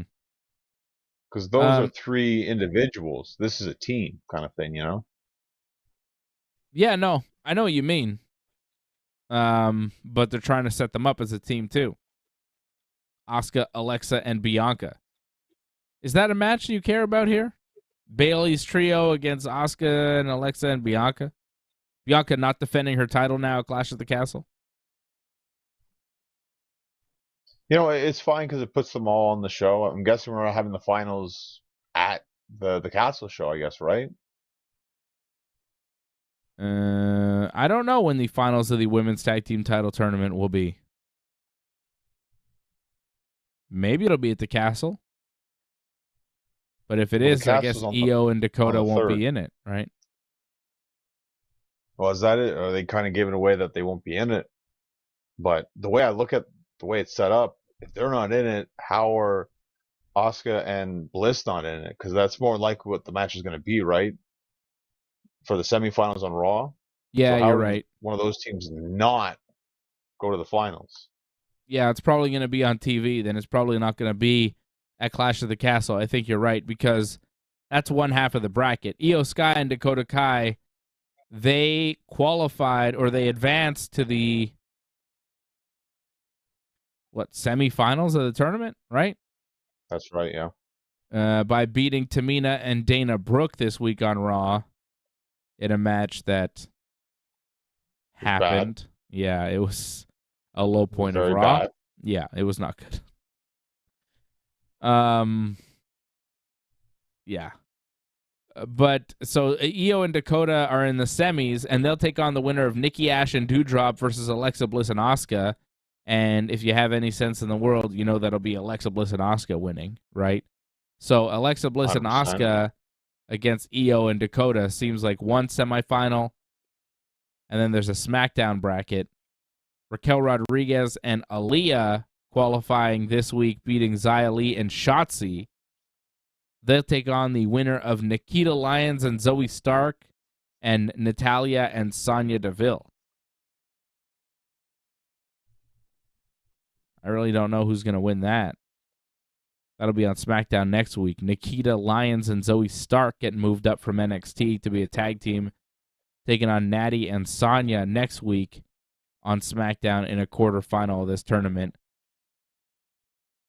Let's make predictions here, John. We've got Io and Dakota already qualifying. Io and Dakota against Alexa and Asuka. I'm going to go with Io and Dakota winning that match against Alexa and Asuka. And then on the other side of the bracket, we have Raquel Rodriguez and Aaliyah waiting for somebody. I think they'll take on Nikita Lyons and Zoe Stark. And I think Nikita Lyons and Zoe Stark will win and then go to the finals to take on Io Sky and Dakota Kai. They will lose in the finals. And then Io Sky and Dakota Kai will be the champions. That is my prediction for these brackets and how it's going to go down. What do you think? It's pretty good. I was thinking that as well. What? I'm not 100% sure about that, though. I'm not 100% sure on that, though. It could be because Raquel and Aaliyah baby faces. You think maybe they'll face heels, which would be Natty and Sonya, but they could do baby faces. And also, Nikita Lyons and Zoe Stark, you're telling me that they're going to lose their first match on the main roster? They're being brought up as a tag team? I think they probably win. Well, are they being brought up, or is this just to fill a spot because they needed a spot to fill with people? They're going back to NXT after this. Maybe. That's the thing. It's a solid point. I feel like they haven't really done much. Like Zoe Stark's talking, like she's just come back from an injury. I feel like there's so much more she can do in NXT. And if you've seen Nikita Lyons, like she should stay in NXT, to be honest. Like, she might have a good look, but she still needs a lot of work, I think, in the ring. So I feel this should just be a one-off. So I honestly think it should be like Gonzalez and Aaliyah. I know much you don't like Aaliyah, but I think actually they should probably go to the finals. Well, it's possible. I will be there for the match. Nikita Lyons and Zoe Stark against Natalya and Sonya Deville next Friday. SmackDown will be at the Bell Center here in Montreal, and I've got tickets for the show. So we will actually not be doing a show next Friday because I'll be at SmackDown, so I won't be able to be on here right after SmackDown. I'll be making my way back home. What's that? It's heartbreaking. No show next week. Yeah, we'll take a little break next week. But I will be at SmackDown next week, and they're advertising Nikita Lyons and Zoe Stark against Natty and Sonya in a quarterfinal for the tag team titles. And Roman Reigns and Drew McIntyre face-to-face. The Tribal Chief is coming to Montreal, John. We will acknowledge him next week on SmackDown. Looking forward to acknowledging the Tribal Chief. And the Viking Raiders holding a Viking funeral for the New Day. Okay. Well, they destroyed Kofi. Yes, they beat up Kofi tonight. Kofi tried to attack them, but it did not work, and he got beat up by the Viking Raiders tonight. Hit Row returned to beat up two jabronis in a squash match. It's Hit Row. It's the big one. The B-Fab, who's the lady, and then there's another one. I don't know what his name is. Adonis? Pretty sure it's Adonis. What's the big guy's name? I remember it's AJ, but it's not AJ, his ring name. It's something else. I want to say it's Big something. Big Hit, Little Hit, Girl Hit. Hit Row. Say that too. There's B-Fab. That's B-Fab, the girl. Big Hit, and Little Hit. Okay? So Big Hit and Little Hit showed up, and they won, and they are back. But the thing that made them interesting before was they had that Swerve guy who was pretty good. And I was like, oh, this is a not-so-great group, but that Swerve guy is really good, so, maybe they've got some potential. But then they fired everybody, including that Swerve guy. Nobody got work because they're all garbage, except the Swerve guy, who's now one half of the AEW Tag Team Champions.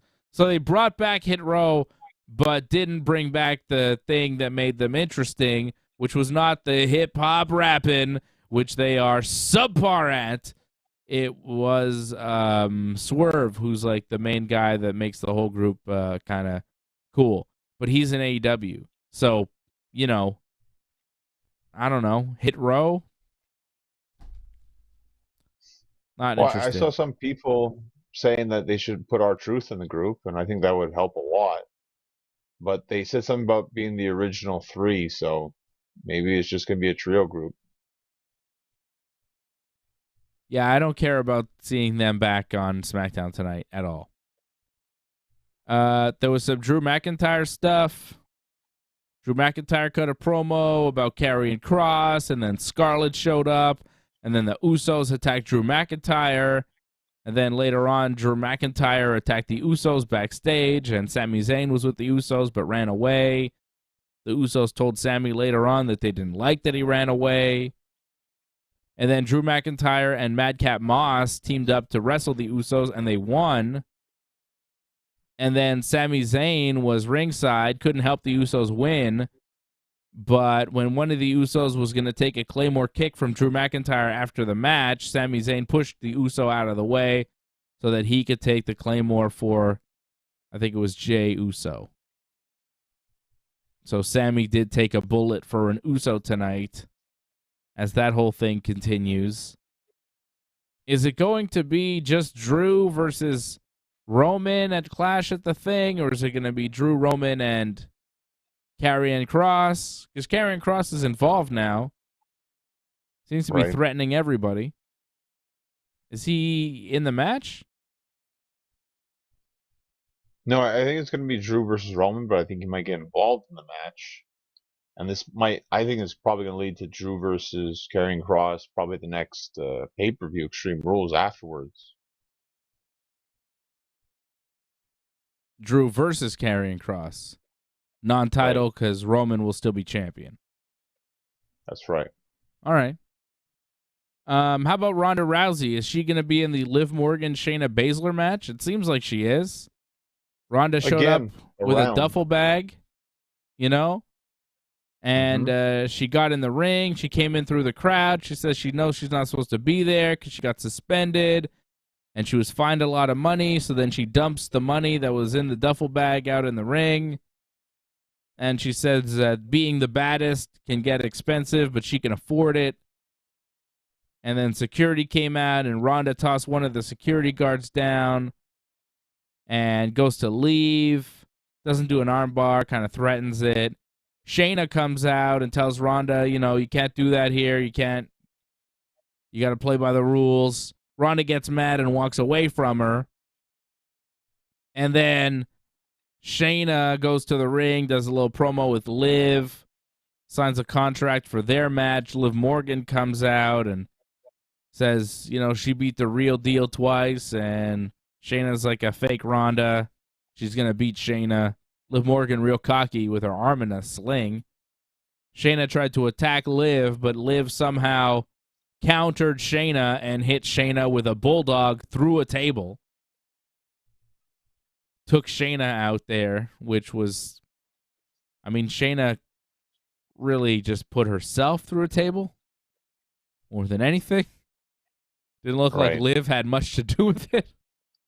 It was just like Shayna picking Liv up, pushing her into the corner, pushing her up. Liv just, holding a headlock on Shayna, and then Shayna just throwing Liv and putting herself through a table and playing dead. It looks ridiculous. Liv Morgan looks like she's half Shayna's size. It's like, what? She got one arm. Yeah, she bulldogged her right through. One arm, half her size, puts her through a table, stands tall. Somehow survives. And I think Ronda and Shayna and Liv, there are rumors that'll be a triple threat. I could see it happening. A lot of rumors that Ronda is going to wrestle still at this Clash at the Castle thing, and if she's going to wrestle, it's going to be in this match. Even though they signed a contract for a one-on-one match tonight. Well, things change, right? Whatever. They've done it before in the past, but I'm just wondering what their idea is here, because to me, they're slowly turning Ronda face. Ronda's becoming the new Stone Cold. I'm going to do what I want, when I want kind of thing. It doesn't matter what you say. It doesn't matter about the rules. And people love that. Like you heard the response Ronda got. And making Liv into like Super Liv is going to get a lot of resentment because everyone can see past that. You know, it didn't work when they shoved Cena as the Superman. Like, it worked for a little bit, but you overdo it and people start resenting it. So I feel like it's coming around again here. Like, I feel Montreal is going to boo her out of the building, Liv. Yes, I hope that they don't do a live promo in the ring with Liv Morgan because it's not going to go well for her. Well, they didn't announce anything for her, so maybe they're smart about that. They should keep her out of there. She's just not believable. She's not believable. Ronda is very believable, especially when you're putting Liv in there against Ronda and Shayna, like two people that you know would eat her alive if this were real. It wouldn't even be close. It wouldn't last a second. It'd be so easy. It's ridiculous. Like, it's a little far-fetched. And Liv has her arm in like a bionic sling thing going on now. Right. Like, I don't know. She's tiny. She comes out in little shorts and her legs are so tiny. She just looks so small. She looks so small. Well, did you see what they did, though? They gave her those huge-ass boots, like lifts. It didn't help, man. She looks so small tonight. I was like, oh, what is she, 100 pounds? Like, I don't... Shayna is so much bigger and stronger than her. It's just hard to fathom. And Ronda, too. I mean, Ronda, too. They both fought in the UFC. They're both women's MMA pioneers and legends, you know? And Liv Morgan is Liv Morgan. I don't know. It's hard to believe. It's hard to buy. And Liv's promos, you know, are just kind of corny. And Ronda is like a badass, you know? She speaks from the heart. She's a badass. When real badasses speak from the heart, you get it. It's like, oh yeah, Ronda's a badass. Well, I hope they're doing this on purpose because it feels like they kind of know what's going on here and they're guiding us in a certain direction, but they aren't 100% sure. They're kind of just feeling it out. I hope they realize, we'll see where it goes. We'll see where it goes. Yeah. It's kind of the mentality right here, but like, that's what I told Steph last night.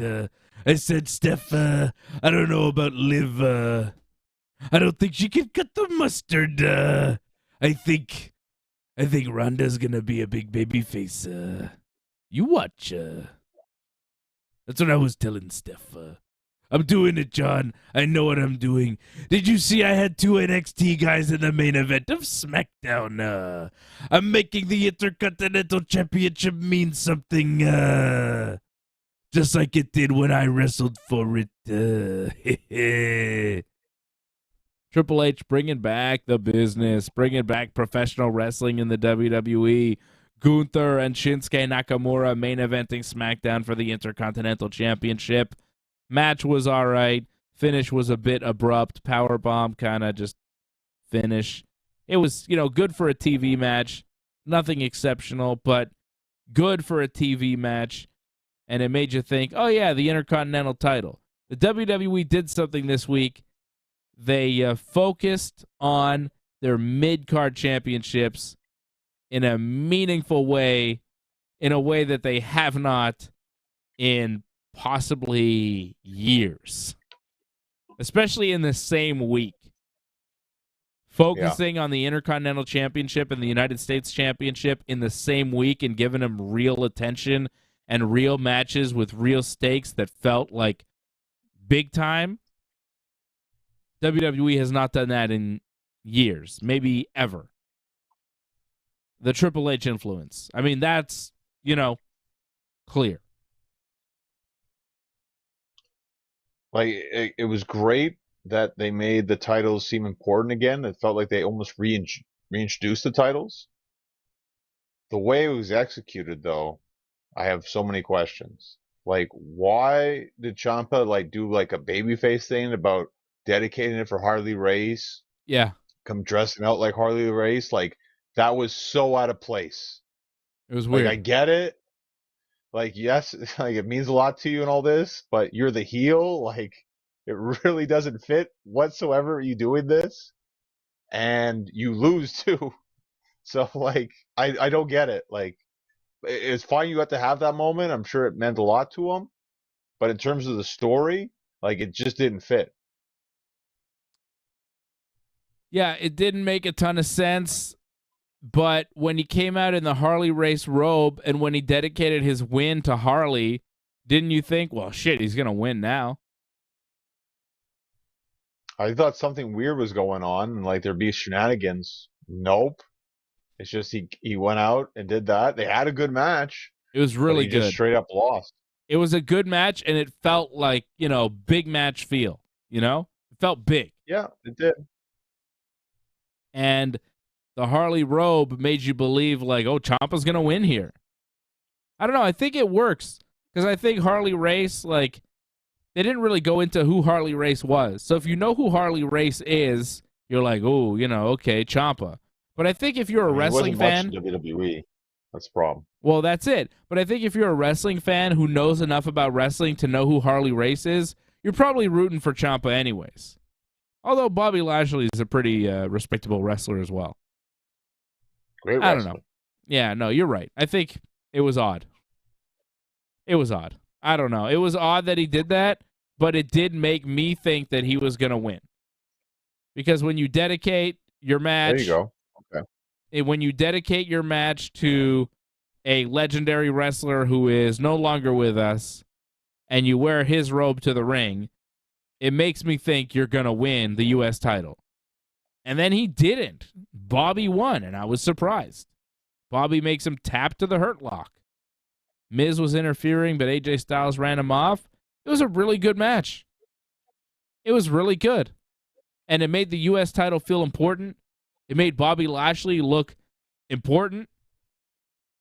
He beat Ciampa, and, beating Ciampa 2 weeks ago would have meant nothing. But because Ciampa won a triple threat and then won a singles match on Raw last week, when he wrestled Bobby this week, it was like, oh, Ciampa's kind of reestablished here. Especially with the Triple H, taking over control and then Ciampa winning matches. You're like, oh, Ciampa's getting a push because Triple H loves him. And here he is in a title match against Bobby Lashley. You're like, oh, maybe Ciampa's going to get a belt here. Triple H factor, No, he loses. Surprising. There was a lot of interest in this match, Bobby Lashley against Ciampa for the U.S. title, and I think if you would have asked people, most people would have thought going into this that Ciampa was going to be the new U.S. champion. And then he wasn't. Well done. And it makes Bobby winning the match more important because Ciampa is seen as somebody now. Whereas a couple weeks ago, it was like, yeah, whatever. He's just Miz's sidekick. So really well done because Bobby winning, not only is it a surprise, but it also reestablishes Bobby Lashley as the U.S. champion, somebody to strive to defeat. Even Ciampa, who had all this momentum and all this help and all this stuff going for him, sorry, he couldn't beat the great Bobby Lashley. He couldn't beat Bobby Lashley. So, I think it was really well done. I question just the execution here. It's like they made you want Ciampa to win when he's the heel. Like, that's the wrong way of doing it. You want the face to win. You don't want the heel to win, but they kind of push it where it's like you kind of wanted Ciampa to win. You get kind of the reaction of the fans. They want him to win. So, I felt like that went against what you're trying to build here. Like Ciampa as the heel, like the partner to the Miz, like maybe not the flunky so much anymore, but he's still the Miz's partner. The Miz is one of the most hateable guys in WWE, and yet he does this thing. It was just odd, and yet it helped throw it off, but not in the right way. I think there's more to the Ciampa story than what we saw on Raw this week. I think it's going to be all part of a longer development for what Ciampa is going to do. That's not the last you saw of Ciampa. Things will happen. Ciampa, was back on the show later on in the main event. He got forearmed off the apron through a table. It was a pretty nice bump that Ciampa took for AJ Styles. Yep. AJ went for the phenomenal forearm. Miz tossing a chair at him. Hit skull-crushing finale. 1, 2. Just a 2. AJ kicked out. Nice false finish there. Good stuff. AJ beats The Miz with a Styles Clash. No DQ match. Main event's Raw. Really good match. And then as AJ's celebrating, he sees security taking a man away, a man in a hoodie, and it is Dexter Lumis. And that's it. They kind of go, oh, is that Dexter Lumis? What's going on? And then that's kind of how Raw ended, with AJ Styles celebrating. But it was a brief shot of Dexter Lumis, who had been released by the WWE, but obviously is coming back, doing some sort of gimmick where he's stalking or something. People putting there was a Kevin Owens promo. Kevin Owens beat up Ezekiel in a match. I guess it was a no contest. They're supposed to have a match, but Kevin Owens just beat up Ezekiel, powerbombed him on the apron. Ezekiel got stretchered out. And then Kevin Owens was doing a promo in the parking lot, and there was a car crash going on in the background. Nikki Ash and Doudrop were standing next to a car, and the car had crashed. And then at one point, I think AJ Styles is backstage, and there's cops and stuff running, security running by, just as a quick shot, and people are saying that the car crash and the security and the Dexter Lumis thing, it's all related, like Dexter Lumis trying to break into the arena or something. Maybe he crashed a car and then ran by, and I don't know. A lot of chaos going on Raw. There's, stories going on in the background. Again, WWE this week, I feel like they're building towards something. I feel like they're, in the right direction. Ezekiel, I think, getting injured is going to lead to a career-ending injury for Ezekiel, and Elias returning to continue his career in the WWE, and we will never hear from Ezekiel again.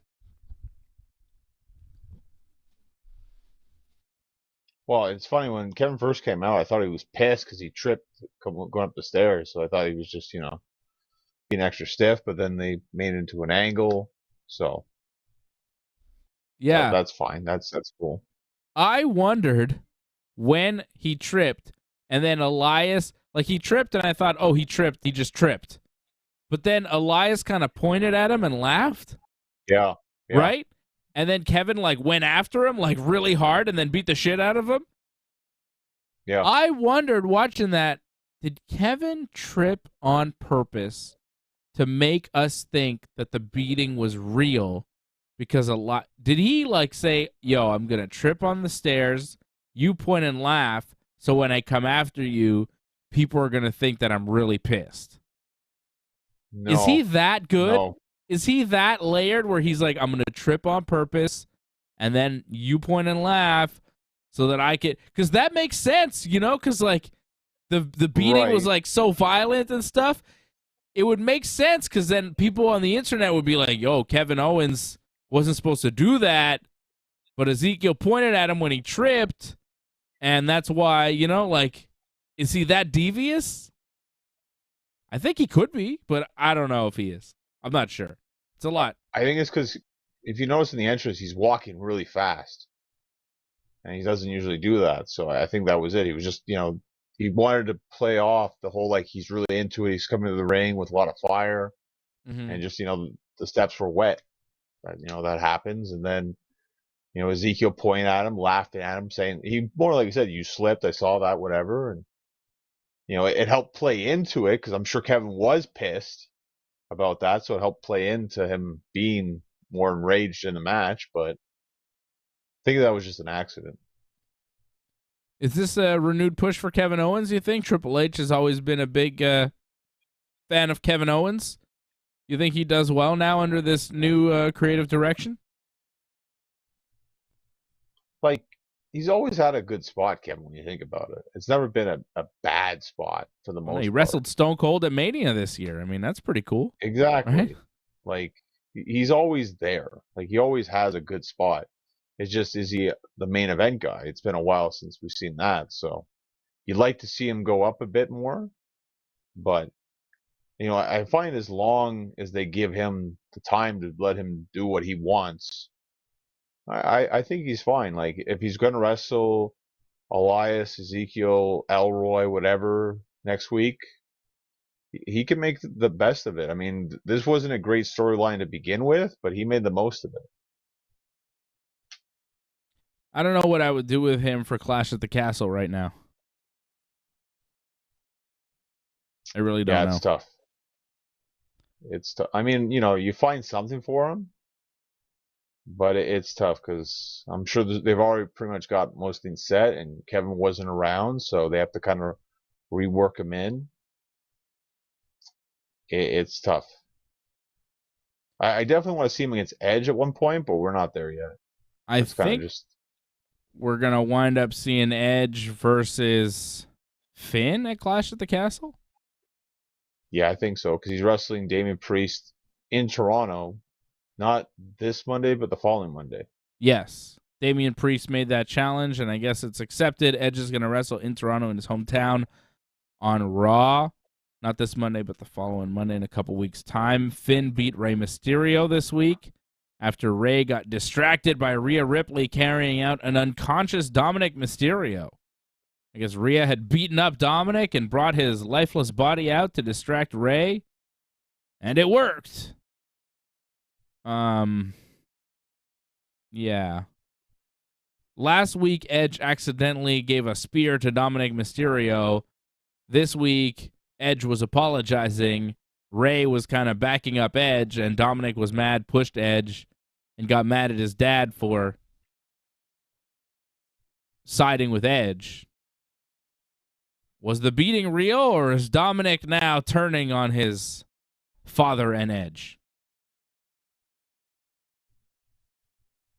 Well, no reason really to believe that Dominic would go and join Judgment Day. I don't think that makes Judgment Day any better, really. So I don't see it going that way, but I could see the Dominic not trusting Edge thing makes sense because Edge is kind of shifty in the way he is, and you can't really trust Edge, so that makes sense. But turn on his dad at this point, I don't see that happening. I think again they've already beaten Judgment Day so many times. Actually, like, why would he want to join the team? A lot of the storyline doesn't make sense anyways, but why would he join the team you've already beaten like 3 times at least? I don't know. Because how long are you going to be a tag team with your dad? You got to do something. I don't know. Dolph Ziggler wrestled Chad Gable. Ziggler got the win in his hometown of Cleveland this past Monday, beating Gable. I thought the match was quite good between Ziggler and Gable. Good amateur wrestling abilities shown there. Did a lot of real mat wrestling, and it was good. It looked nice. Good wrestling. We didn't have any theory this week, did we? Nope. Money in the Bank winner theory's been disappeared. That was Vince's project. Triple H doesn't seem too interested. I don't know what happened. I mean, he still has the contract, the Money in the Bank briefcase. So, I mean, you can disappear him all you want, but he still has that. We got to eventually deal with that. I guess, but maybe they're trying to figure out how they deal with that, and in the meantime, keeping him off TV. I don't know. Seth Rollins beat Angelo Dawkins with a pedigree. Pedigree? What's that about? Well, actually, when you watch the match, it makes a lot of sense because, like, Dawkins had the curb stomp, like, scouted. Like, he always tried for it, couldn't get it. So, he had something else. That made a lot of sense, that finish. I didn't mind that. All right. I don't know if Dawkins should not wear a shirt, but, it's nice he has a bit of confidence. All right, then. Well, he's got a bit of a belly. Like, I don't know. It's not the greatest thing in the world to see, but.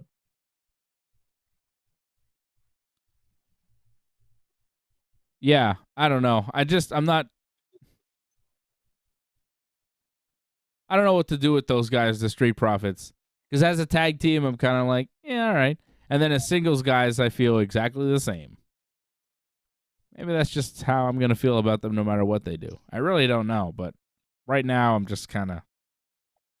As a tag team, I'm not interested in these singles matches against Seth Rollins. I'm not interested. I don't know. They're in kind of a rut.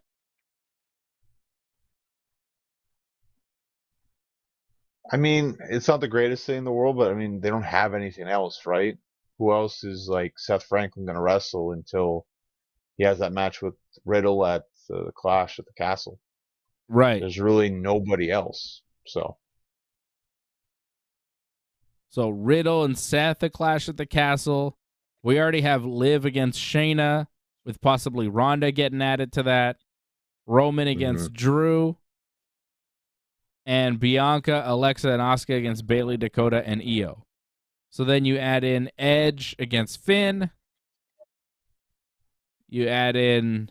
What was that match you just said? Seth which match? against Riddle. Oh, Seth against Riddle. Yeah. That's like 5 matches. That's 5 matches, yeah. I don't know. I don't know what else you do. Well, I'm expecting 7 to 8, so I mean, there's room for something else. Miz, not sure what exactly. AJ Styles, Bobby Lashley, Ciampa. There's something going on there. AJ's getting the wins. Wrestling. You do AJ and Bobby for the U.S. title? I think he's doing that. We're doing that this Monday, I think. Are we not? Oh, already? I believe we are. Makes sense. Get right to it then.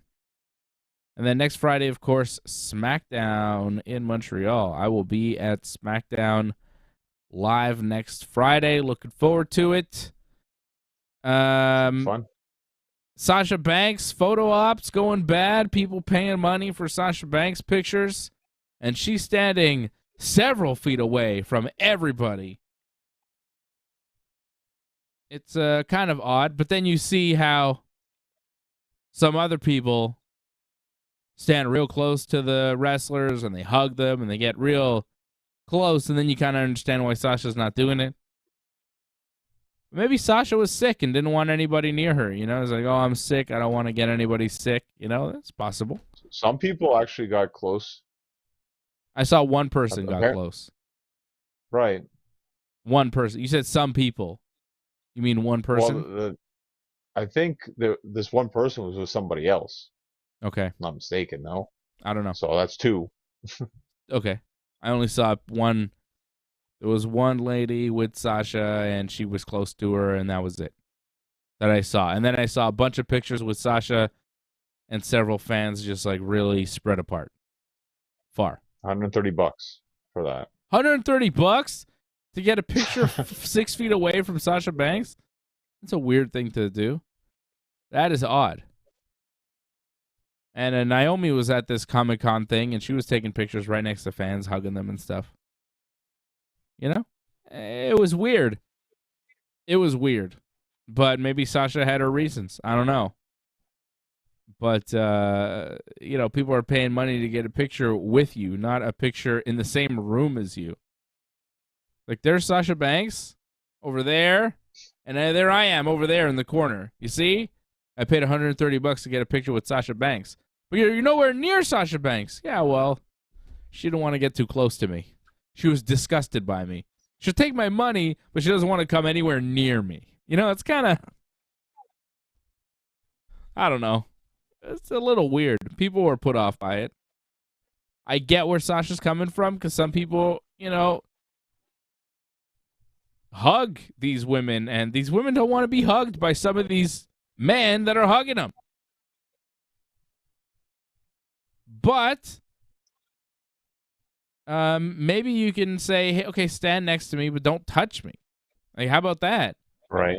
Instead of like, no, stand at quite a distance. Like, how about you can stand next to me? And you've heard stories about people standing next to some of these women, and these women have to stand in photo ops, and some of these dudes are disgusting. and they'll like, touch them and grab them, in a picture, and they got to stand there and smile while they're getting groped or whatever, and that's horrible, and that shouldn't happen. You shouldn't touch a person. You don't have to touch a person. That's the thing. Like, you gotta respect people's space as well. Like, people need to recognize that. Like, if you're taking a picture with somebody and you don't know them, don't touch them. If I'm taking a picture with you, if you want to take a picture with me and I don't know you, don't touch me. Unless, you're Sasha Banks. Sasha Banks, you could touch me if you want to. I'll allow it, but it'll cost you $130 to get a picture with me, Sasha Banks. And you could touch me on my arm, or my shoulder, on my back, but no butt touching, Sasha Banks. No penis touching. It costs more for that, Sasha Banks. I'll give you a discount because you're a great wrestler. And only because you're a great wrestler. But a discount. Still, it's going to be very expensive. I've heard you get big money contracts. It's going to be at least $450,000. And that's one touch. Well, thinking about it. One touch. She probably got like $30,000 just to do that, right? I guess you could grab my dick for $30,000. Just grab it over the pants. We're negotiating now. But that's it, Sasha Banks. You don't get to see it. That costs more. That's always interesting. Well, things that we find out tonight. It's fun. But if you put yourself in the position where you're selling photos like this, like, that space is absolutely ridiculous. Like, I'm sorry, you shouldn't be in that position. No, just say you don't want to do the photo ops. Exactly. Yeah. No, it's crazy. $130 to stand like 10 feet away from Sasha Banks. It's so weird. You couldn't get a little closer. If I was doing that, if I showed up and I was like, I'm a big Sasha Banks fan, here's $130, Sasha, Okay, stand over there. Can I come a bit closer? No. I don't want to touch you. I just want to be like, how about like 3 feet away from you? How about that? Can we negotiate the amount of feet? Because it's just weird to be standing this far away from a person and then taking a picture where you're both smiling and acting like everything is really cool right now. Because it's weird. It's not cool. It's like, huh? What's happening to us right now? Why are we doing this? What is life? So that was a weird thing that happened. Sasha Banks. The fact that people paid for that, though, too, is like $130. When you see some people take photos with wrestlers on their cell phones, and they're way closer than that. People paid for this. Like, that's really insulting. I feel bad for those people, man. They're real fans. They're paying. This is what they want. They're spending their money to meet their favorite people. And that's how they get treated. It's unfortunate, Doesn't pay to be a Sasha Banks fan, apparently. This is how Sasha Banks treats her fans. Like, I would feel bad if I were Sasha Banks. I would feel bad. I don't think she feels bad, though. Right. But that's kind of the problem, right? That's why people have an issue with it. Because most people, like, I've never seen that before. Standing that far away doing a photo op. I've never seen that before. So I'm trying to think of one I can't. No, most people would feel bad. Most people would feel like, even if you want your personal space, you don't want people touching you. I get it. There are ways to just kind of, don't touch me, but we could, fist bump or something from a distance, like, be within fist bump range. Don't be so far away from you, like, hey, Sasha, how you doing over there? Can you hear me? No? When you coming back to wrestling, can you hear Sasha? I bet you they weren't allowed to talk to them either, too. Oh, no, definitely not. You have to be that far away. I would feel bad if I were Sasha Banks. I would be like, come a little closer. Especially since she has the ability to let some people closer. You know, she let like one girl closer. Maybe she's had some really maybe she had some really bad experiences with some male fans, which is terrible. And again, male fans need to check themselves and need to keep themselves within their boundaries, you know? I get you're excited, but you don't have to touch anybody. And I'm not talking about touching them inappropriately. I'm saying don't put your hands on these people. Don't lay a finger on their back, on their shoulder. You don't need to do that when you're taking a picture. A lot of people are way too handsy. Everybody's grabbing on everybody else. Keep your goddamn hands to yourself, you know? Don't touch Sasha Banks. Sasha Banks doesn't want to be touched by you or your greasy paws. Disgusting. I get that. I don't want people to touch me either. Don't touch me. I get that. If I were doing one of these photo things, I'd be like, you can stand next to me, but you're not touching me. Don't touch me. At the end of the day, you got all these people's stanky hands on you. Who knows where their hands have been? Gross. I don't want that. I understand that. But, I mean, come on. Come within 3 feet of me, you know. Come 3 feet away from me, you know. Fist bump range. If you're paying $130, you get a fist bump. Oh, that's all you get. Sasha Banks. I know she's trying to get more for $130, so she could take it easy. 30 grand over the pants. Anything more, it's going to be in the 6-figure range, Sasha Banks, with Big Dave. And I've got 2 kids, so you know I got the goods. Sasha Banks. And they're very beautiful kids. Very beautiful kids, so just saying.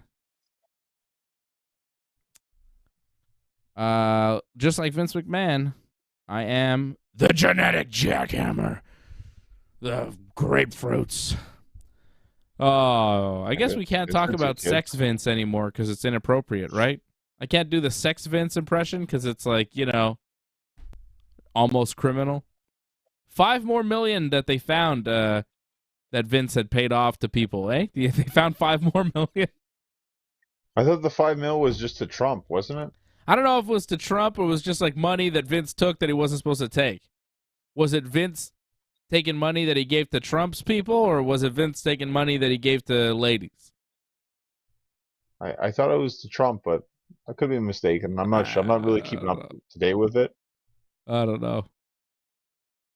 Is that what Trump had? The FBI raided him because Vince gave him money, and it's all part of the Vince investigation? Is that why they raided Trump? Because of Vince? There was something with the IRS, so it's possible. It's not. Yeah, it could be. Oh, damn it! I'm going down for this one. Shit. Sorry, Donnie. You're gonna have to take the fall for old Vinny this time. All right. That's it. That's enough. John, when is your next match? When can people see you in the ring? I would definitely check out the next NCW show. It's going to be August 27th. I believe in St. Therese, Quebec. I would love to give you the address, but I think you might want to check that at Facebook at Promotions NCW, I think.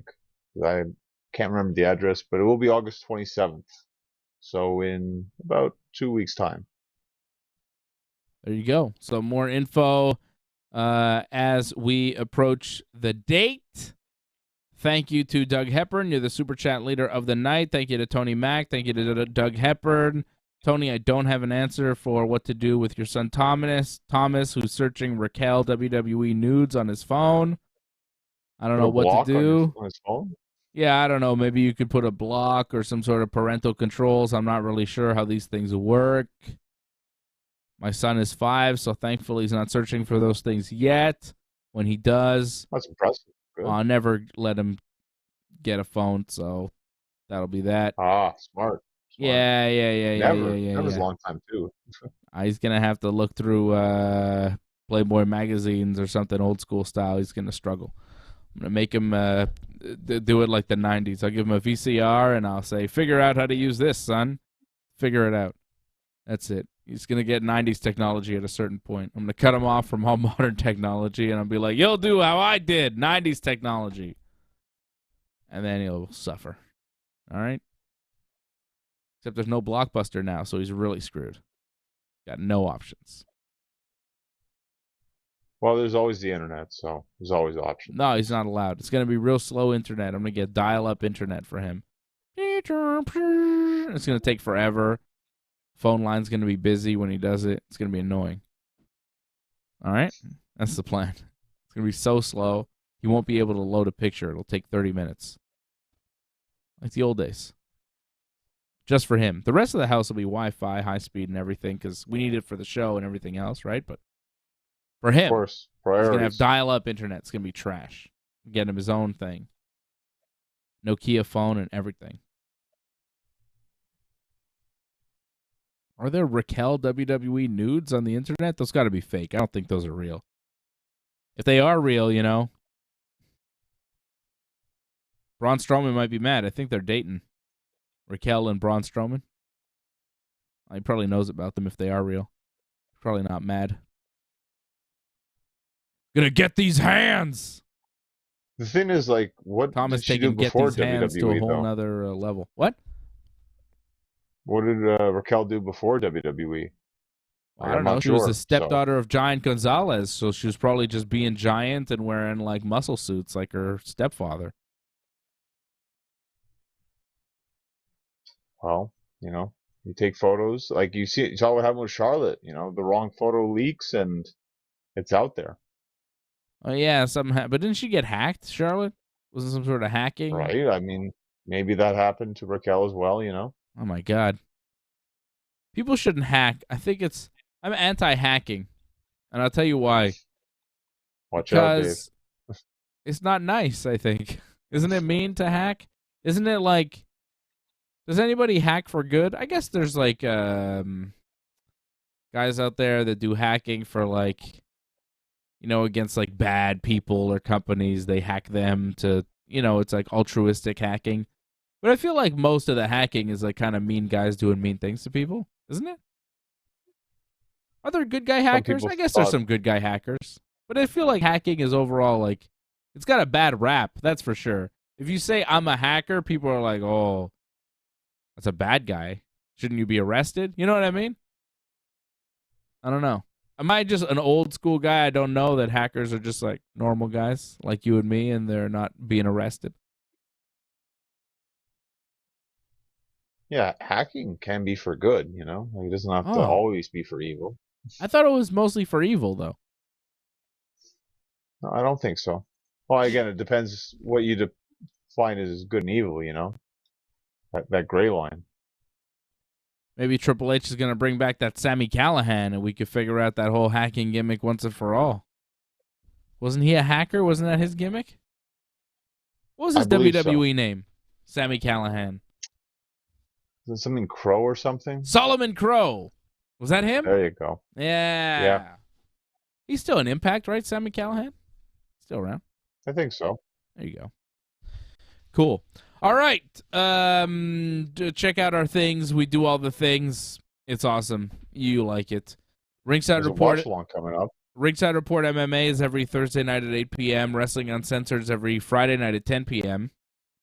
Not next Friday. Next Friday there is no show, but there is a watch-along on next Saturday. So tune in for that. That's correct. You are right about that. Next Friday, there's no show because I'll be at Smackdown. Next Thursday, there'll be a show at 8 p.m. because, you know, there will be. Ringside Report MMA will preview the next UFC pay-per-view, UFC 278. UFC 278 is a week from tomorrow. August 20th, Kamaru Usman and Leon Edwards is the main event. We will be doing a watch-along for that next Saturday, August 20th, right here on the Ringside Report Network. Thank you, everybody, for tuning in. I will see you again Thursday night, 8 p.m. for Ringside Report MMA. And Johnny and I will be off next week because I'll be at SmackDown live watching SmackDown. And that's it. This has been Wrestling Uncensored. See you later.